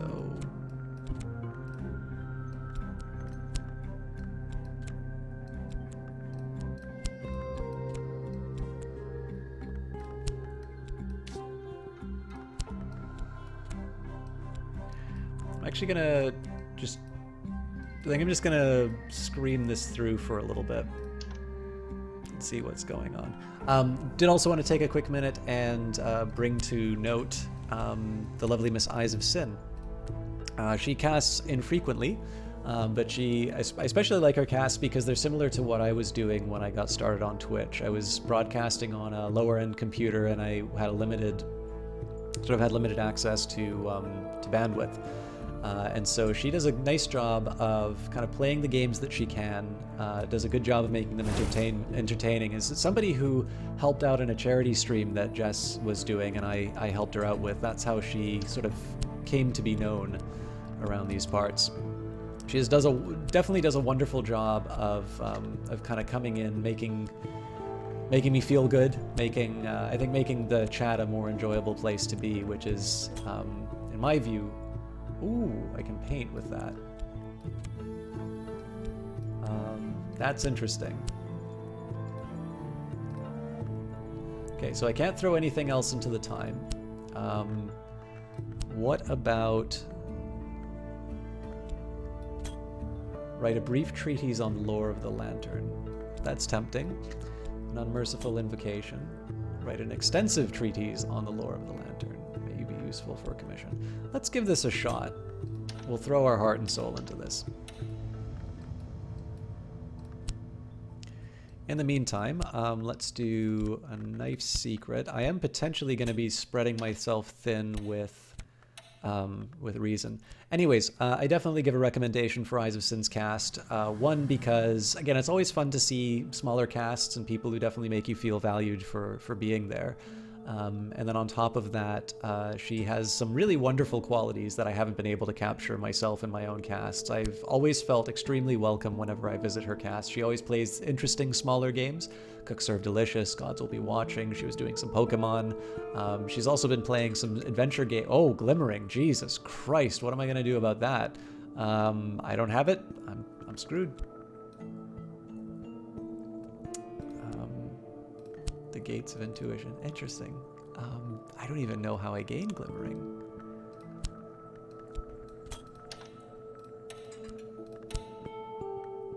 You have finished the manuscript. Lantern, an extensive investigation. Your own work in manuscript form. Can I study my own work?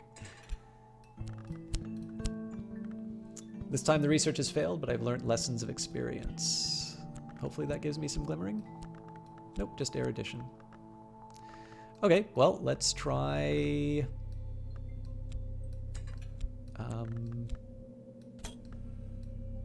Red Secret and an Ardent Orlson.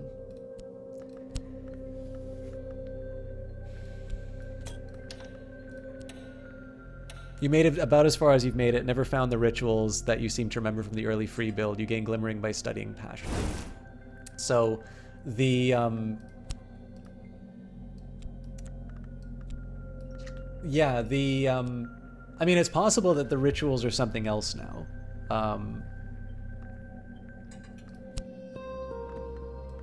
I definitely have an advantage in terms of reason, so I think I'm going to double down on the research that involves that. Hey, Jesse Quill. I wasn't sure if you'd had to do your interview yet.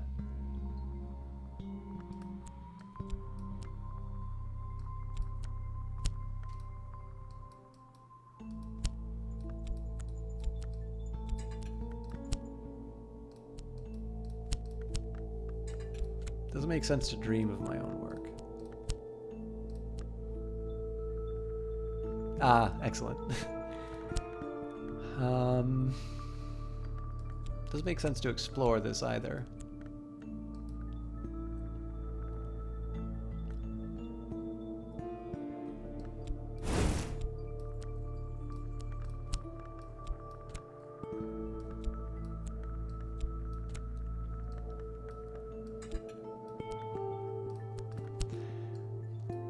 Damn it.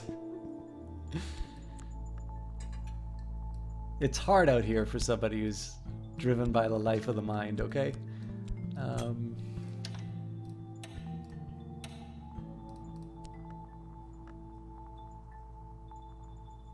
are we for time? Oh, we've got some time.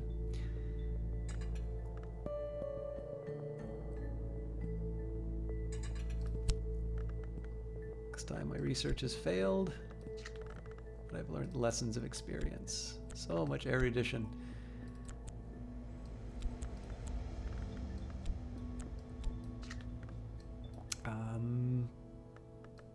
Red Secret? I think I did that before, but...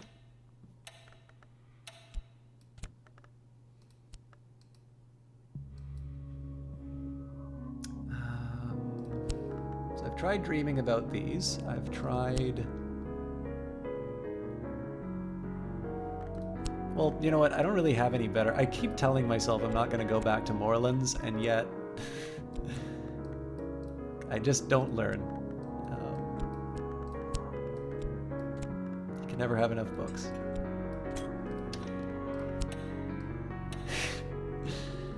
Really wants me to do the glimmering. That's fair. I mean, it probably doesn't make a whole lot of sense to doesn't really make a lot of sense to how should I say this? To have a resource that people ignore, but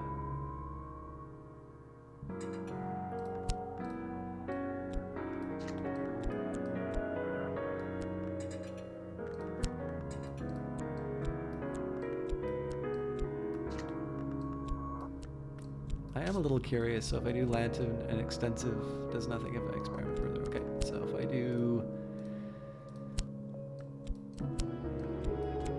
okay, can't do any work on that. So let's go back to well, actually no, we can still write on Chiliarch's lesson. Write a substantial treatise on the lore of the practices of the edge. Use that vacation time to. Of course, I get more poetry.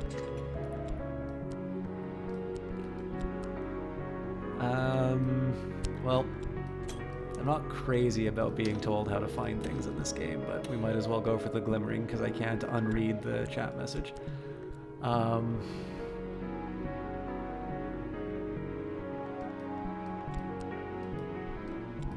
Maybe we'll get like a stack of glimmering because I've got so much erudition.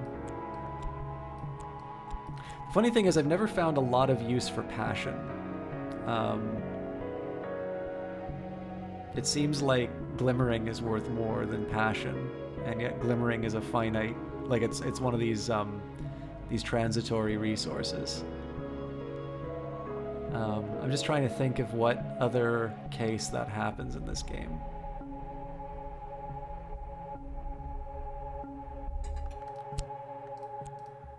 Edge, a substantial investigation. Well, I feel smart.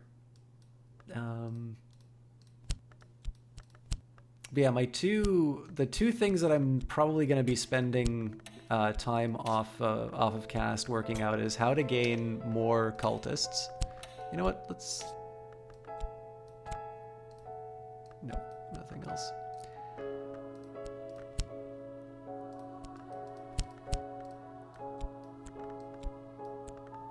Let's do a second just for safety. A third one's probably a little too cautious. But yeah, so gaining more contacts, half glyphs. Oh, well, we've got our second glimmering, so much for that. So yeah, it seems like if I am supposed to use these fragments that I've discovered,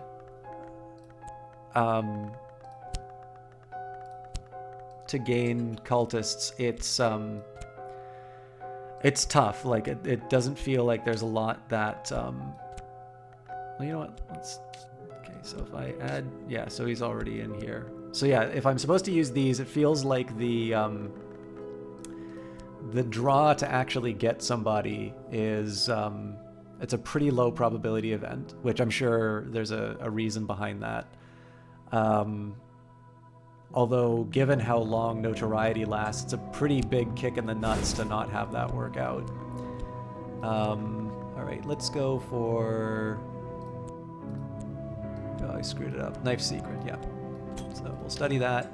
Add Chiliarch's lesson, or maybe it's Chiliarch. I don't know. So finding new cultists and then finding the rituals are my big dilemmas. There's definitely more details that are being revealed. It might even come down if I do. So I think probably one combination I've not been trying enough is the work passion, like the painting that you're doing. That might be something that I've been neglecting too much. All right, let's use our expiring erudition. Another thing that I haven't gotten accustomed to is keeping an eye on this to sort of take care of the ongoing research, which is something I need to be a little bit better at. But we'll see how it goes with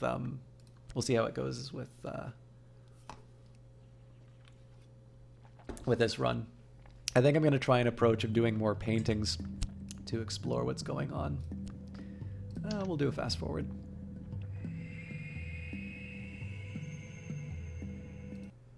Hey guys.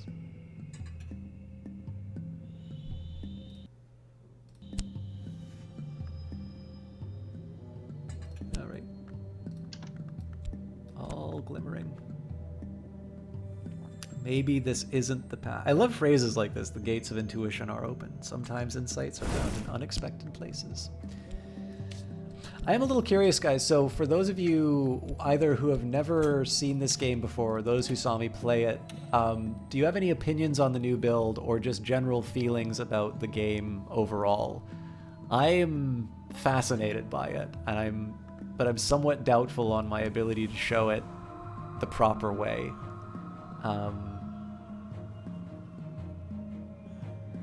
I say this partially because I'm going to be wrapping up in a little bit. I know Jess has got a talk show that she probably is running on right now, and I'll be without a mod.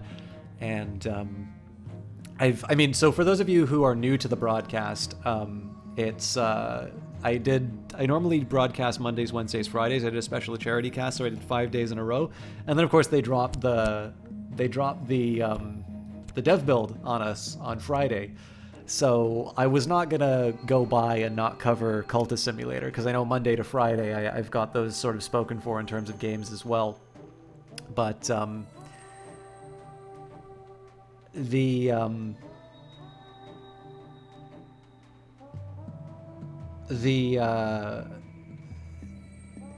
if this is a shorter cast, it's just because I kind of need to rest and do stuff other than play the games.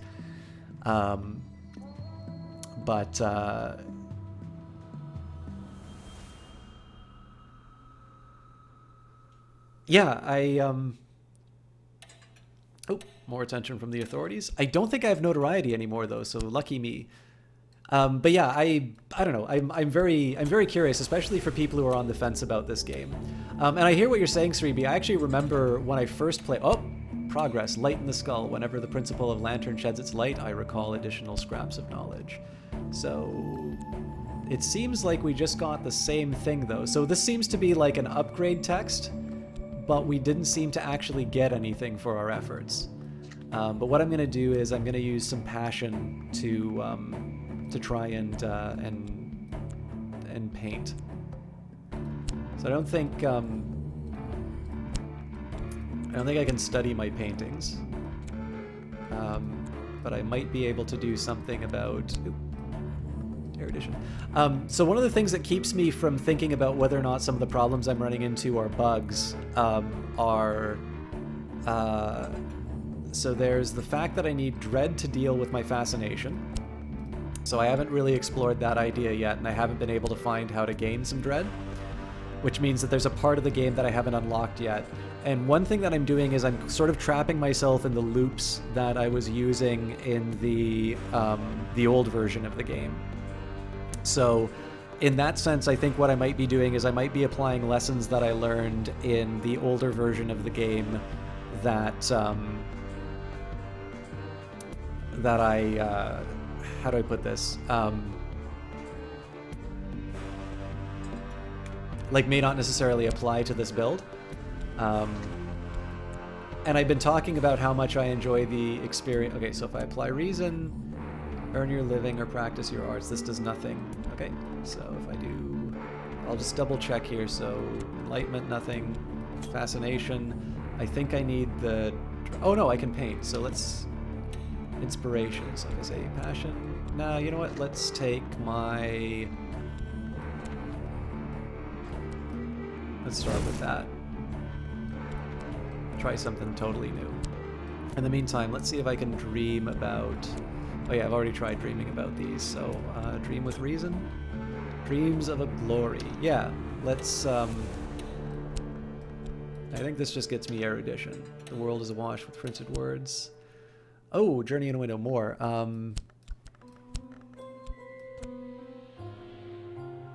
The stained glass of my life in a series of windows. Here I'm born, pink and appalling. Over there I'll die. The sunlight slants to brighten the white boards to the floor with color. Elsewhere, they're pale as bone. A curious dreamer might lift them. Most would examine their life in windows. So this is... I want something with the lock if I have it. Let's try the locksmith's secret. Oh my, I found a customer. She'll probably hang it in her spare bedroom and never look at it again, but her money is good. Cool. It's an unexpected outcome. Let's try again. So I'll apply... So health, I think, is just work. Yeah. Funds probably won't do anything. So I'll go for passion, I'll paint, and in this time I will paint the unmerciful invocation. Okay. Whatever is to hand. So yeah, we've gained erudition. That's fairly sensible. Health, probably I can't... Oh, hang on. Long walks kill the... Oh, I'm exercising. That's a neat idea. Funds doesn't do anything. Glover and Glover probably doesn't do anything. And if I do erudition on its own, study esoteric philosophy... Oh, that's right. I don't want to do that. I gain contentment, but nothing else. Oh, wait. Is that more reason? No, I don't think that was.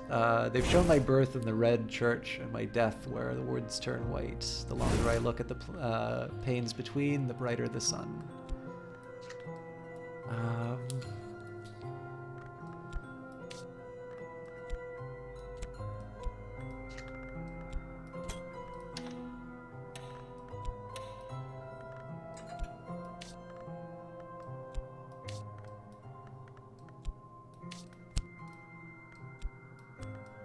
Paintings of the outer mansis. Those kind of just sit around and don't do anything. Let's go back to Glover and Glover. Reminders.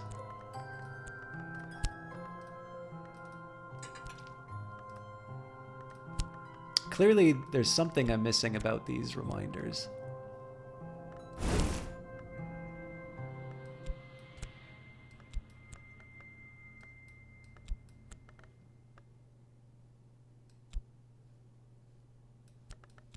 Try studying an occult scrap, see what's happening. You know what, let's go the other way around. We'll do the Smith's secret on this.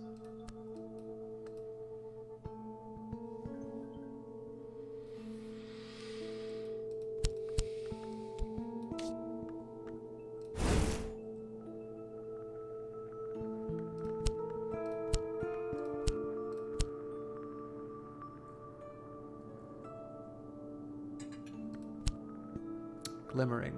Crap. Oh, nope, I've still got some. Nice.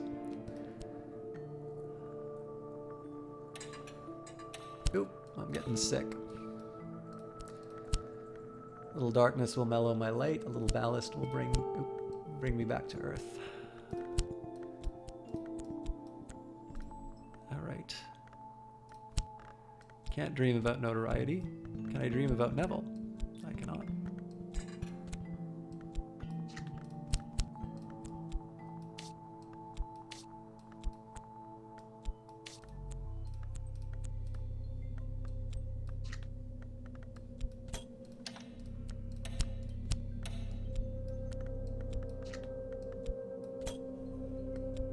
Get me contentment.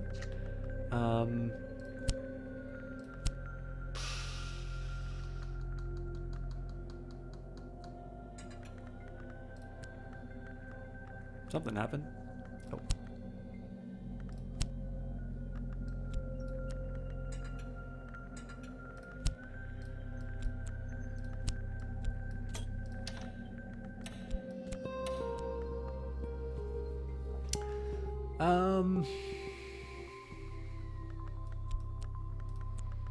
I feel like there's more I should be able to do with my cult.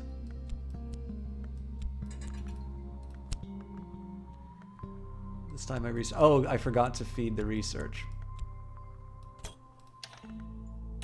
But you know what, I'm gonna need glimmering. Oh well.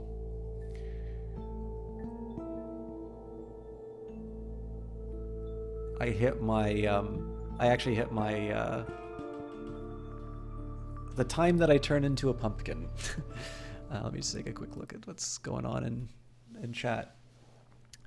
So I should maybe just leave it. I know there's a few more people that came in, especially a little bit later on. Did anybody have any questions about the game or just general thoughts or impressions? I know a lot of people just want to watch and see what this thing is about. Especially near the end, I obviously have less to say just because I'm sort of fumbling around in the dark trying to find out what's going on. But for those of you who haven't... So actually, I'd say if you guys are on the fence, one of the best things that I can say, if you're interested in trying this out, you can still get an early preview build on itch. Now, the catch is that it's not going to be like this game, and one might argue that you'll learn the bad habits that are getting me to a point where I'm not able to discover what's going on. Did I completely forget to handle this? I need to pay attention. Okay, actually, I probably should get glimmering, though, so let's do that. I'm healthy again. But yeah, if you're on the fence and you want to try it early on, there's the preview build. I think it's definitely one of the most original games that I've played in a while, and the writing on it is very good. And more importantly, I just really like sort of the implications of the story and kind of what's going on. I like sort of the quote unquote what it's about parts quite a bit. So if you are the sort of person who likes to see things early on and like kind of get under the skin and sort of see what's going on inside of it, this is a pretty enthusiastic recommendation. I would definitely say if you are going to pick it up, if you get it on itch, more money will go towards Weather Factory, the developers. But of course, you can wishlist it and I believe buy it on Steam. You may not, I don't know if you get the preview build now or not. But all right, read sentimental literature and one more time. So let's do Furtive Truth just because I like mixing it up, and we will do, let's try a Sexton Secret actually. But yeah, I definitely, I'm obviously affiliated with GOG. So if you do use that GOG link down below, some money goes towards me. I tend to do better when game developers do better. So if they have more money to develop their games rather than pay platform fees, then I think, we're all better off. So I would definitely encourage you guys to check it out. On Twitter, if you'd like to follow the game, at Factory Weather. The people sort of primarily responsible for the game would be at Alexis Kennedy, and I think it's at Tron Bevan, is Lottie Bevan, the producer right now. Obviously, if you are playing the game, I would encourage you to fill out bug reports and questions and whatnot. I don't know if I'll do any bug reports for this playthrough because I'm not sure what is just a function of me not knowing what I'm doing and what is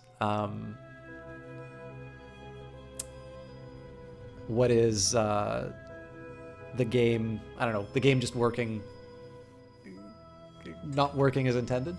But I'll probably, I don't know, maybe I'll review this video, or I'll just kind of kick the tires a little bit more on this and see where I go.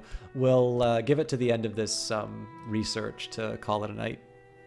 But what can I say? So if somebody was on the fence, if they were looking, I can't really make a recommendation because it's an early game, and more importantly, you guys know how enthusiastic I am about it, and just because I like a game does not necessarily mean that you will like a game. But I think the things that interest me the most about it is that it has taken a card game, and rather than just make it sort of a static competition where you're trying to sort of achieve a number, basically, what it's done instead is it's sort of used these images, used these cards to sort of represent things in the life of this character, and more importantly, you can kind of make a mapping to some experiences that you have in your own life of, trying to become someone special or to achieve something that you want. And I mean, inside of chat, right, we've got Jesse Quill, who does psychology casts as well as does infotech work. We've got the Eyes of Sin, who somebody makes a living through her art. There's a lot of different people here, all of who can relate to this, the themes of this game in their own unique ways. So I think that gives me the most enjoyment out of playing this here, which is to have that experience. Oh, that's fantastic that they retweeted me. I had no idea. Thanks for letting me know that, Sribi. I should actually note too. I know for all of the nonsense that I write on Twitter, Alexis Kennedy and now Weather Factory has been really wonderful at giving me attention when probably I'm I'm not worthy of it. But yeah, I mean, so I will say, first of all, the banter between Lottie Bevan and Alexis Kennedy has definitely made more than a few days of working at my equivalent of Glover and Glover very enjoyable. We talked about the article of them getting together a little bit earlier in the cast. They definitely seem like a very wonderful couple. And all right, looks like I only got a furtive truth out of this. I lost something. It just seems like very nice people, and I'm really happy that they seem to have achieved a level of success that allows them to kind of continue doing this. I mean, again, I get more games out of it, but it's just sort of nice to know that people with talent and integrity are sort of achieving what they set out to do. So the best I can say, if you like sort of interesting indies that are doing something that you can't find elsewhere, this is definitely a good game for that. If you like sort of playing some games that give you a skeleton and sort of a framework to work with, I'm actually going to pause because we're going to do something special at the end of this. If you like a game where sort of you're given this spine, right? The story of somebody who's, I mean, you've got the story, you lose your job, something strange happens to you, and it takes you down a path. And that path might involve ushering in the new age, or it might just sort of be recognizing that maybe it's not for you and settling into a comfortable existence. I like the fact that this gives you a few different paths that you can go down, and that you're really motivated to do certain things. Basically, you will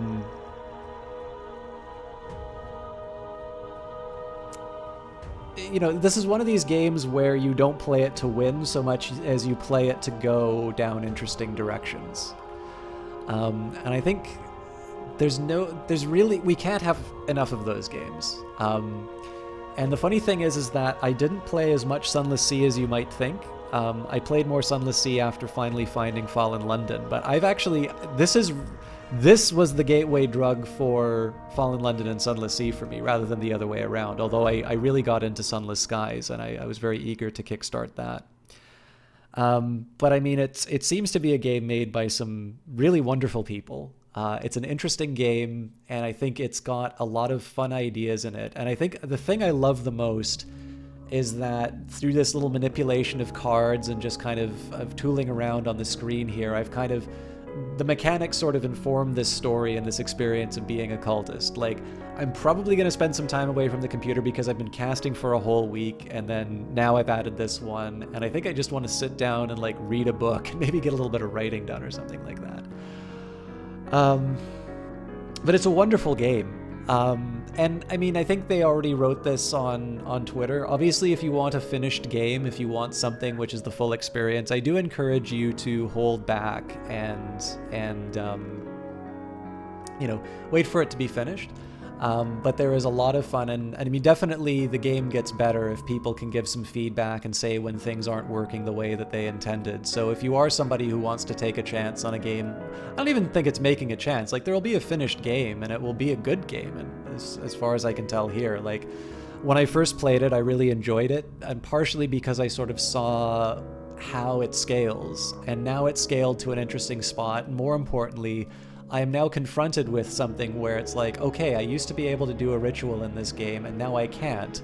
And rather than wanting to Google and find out how do I do the ritual in Cultist Simulator, I'm going to do what my character wants inside of this and say, I'm going to try and put the pieces together and find out what's going on. I might find out, oh, hey guys, we put in a hot fix, now you can actually do what you want to do in the game. But I have a feeling it's just a matter of trying things out and seeing where I go. Above all, I would strongly encourage you to consider this game. I think probably if you've been sitting and watching for a little bit, you already know whether or not this suits your temperament. I think, if you're looking for Wolfenstein, or if you're looking for, PUBG, you're definitely going to have to look somewhere else. But if you like this sort of thing, if you like some good writing, I think the thing that I love the most is just how much it suggests and how much you can let your imagination flow. The last time I played this game, we had a sacrifice that we needed to do, and I chose to sacrifice a member of the cult, and it turned out that I only needed to sacrifice funds. And I just love that mental image that I have there of the climax of the movie. You take the dagger up and you just plunge it into the heart of this, this willing cultist, and everybody looks around and nothing's happened. It's like, oh man, I'm gonna have to clean this up now. I'm sure that must, at some point, somebody realized, oh hey, this is what this means and it's hilarious and we're gonna keep it in. Or maybe that's just something that emerged out of this particular set of combinations. I don't know. But that was just a moment that sticks with me in this game. And now what we had was this idea that the authorities started investigating me, which gave me notoriety. And the event triggered again.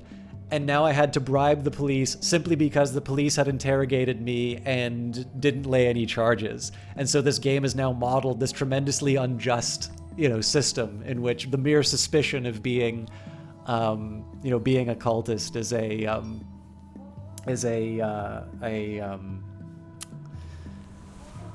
grounds for a more intense investigation. But anyways, guys, I am done for the night. Thank you so much for watching. Actually, there's a much higher viewership than I had intended, and now that Sribi had let me know that I apparently got retweeted by Weather Factor, I really appreciate that. Again, if you guys haven't gotten the game yet, at the very least, what I would encourage you to do is check out the alpha on the itch.io page. Actually, you know what? Let me take a second. I at least owe them a link. So, where is it? Okay, here's the full game. And I think I still have a copy of the old game in here somewhere. Yeah. All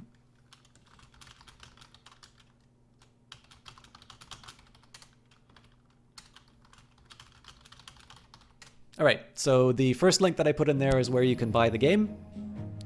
If you're on the fence, it's costless to try the prototype. Obviously, one of the things about early access games is you can sometimes burn out on the base experience. So, obviously, do what you think will preserve your experience of this game. If you feel like it'll be a little too much to, if you feel like it will be a little too much to, to go through.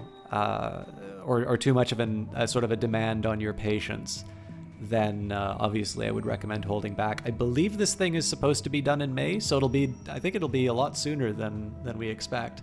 I'm definitely looking forward to the finished product, and I have a feeling I'm going to be spending some quality time in this one here. But I did say I was going to be wrapping up, and so the story of Herodotus III, the aspirant magus, decided that after buying too many collections of poetry and not quite being able to let his scholarly works sort of get achieve the insights that he was looking for, has decided to give up on his dreams and live a comfortable existence for the rest of his days. This is pleasant. I have my fire, my books, my clock, my window on the world where they do other things. I could have been unhappy. I'm not unhappy. This was a successful life, and when it is over, the sweet earth will fill my mouth softer than the splinters. By the standards of this beta, this might be considered a victory. So I can begin another descent. I can do a main menu. Just another reminder for those who weren't here at the beginning. Design, writing, and coding by Alexis Kennedy, who you will recall from Fallen London and Sunless Sea and all sorts of wonderful... Again, it's been fun to do this project because I've been going through the old blogs and seeing some of the stuff that he's written in other places. And of course, one of my probably greater exposures was the writing that he did for Stellaris. Lottie Bevan, now production additional art. UI design, audio, and additional coding by Martin Narukar. So for those of you who would like to see more things by people who have done this game, his game is currently Nowhere Prophet. I believe that is currently available on itch.io, and I think he might have written the Gama Sutra blog on this. So I think if you do a search for the name or Nowhere Prophet, you'll be able to find that. Catherine Unger and Clockwork Cuckoo are the artists. Mickey Mar is not a name that I'm not as familiar with. I seem to remember another one coming up with Sunless Sea, but that's the same one. You will be getting different music if you try that prototype build that was linked inside there. And finally, special thanks to Sonia and PK. I'm pretty sure PK is a family member, and I think Sonia is a name I recall. I don't want to identify in case I'm wrong, and I don't know what Matt Hosty did. But with that in mind, guys, thank you so much for watching. Let's take a quick minute here and we'll do a raid where I can. Who do we have? Actually, you know, it would be nice if I can host the talk show that Jess is on. Let's see if I can find what's going on here. Oh my goodness, there's so many of you hosting me right now. Thank you. Where...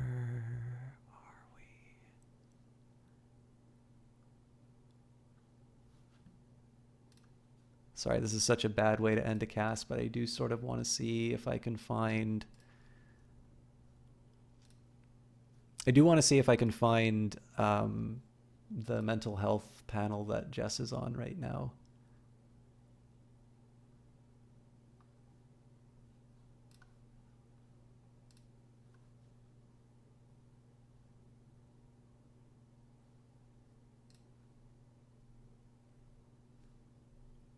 Hey, I've been having a really bad day. This is okay. Yep. So I'm going to be hosting Cast Together. I don't have any raid message for this one because they don't really know me. The lovely woman in the bottom left-hand corner of the screen is Jessie Quill, my mod, and another backer of Cultist Simulator. I'm not 100% sure what the exact discussion is about. It is a mental health related stream. They've been doing a 24-hour cast. And she's given me a lot of support, so I think it's a wonderful one to end off with. If you guys are looking for more Cultist Simulator, I don't believe there's a tag in the descriptions yet, but I have normally been doing games and demos. It feels like that's what most people have been doing, so I just encourage you to click on that. I encourage you to click on the games and demos tag to see if anybody else is doing Cultist Simulator. I'll do my best to cover the game again. Next week, I'm doing another set of charity casts, but following that, I'll probably switch maybe between XCOM and this game as well. But we don't know what's coming up in the future, but thank you very much, everybody, for hanging out and sharing this game with me. And I will definitely encourage you guys to hang out with the Cast Together group and see the panel that's going on.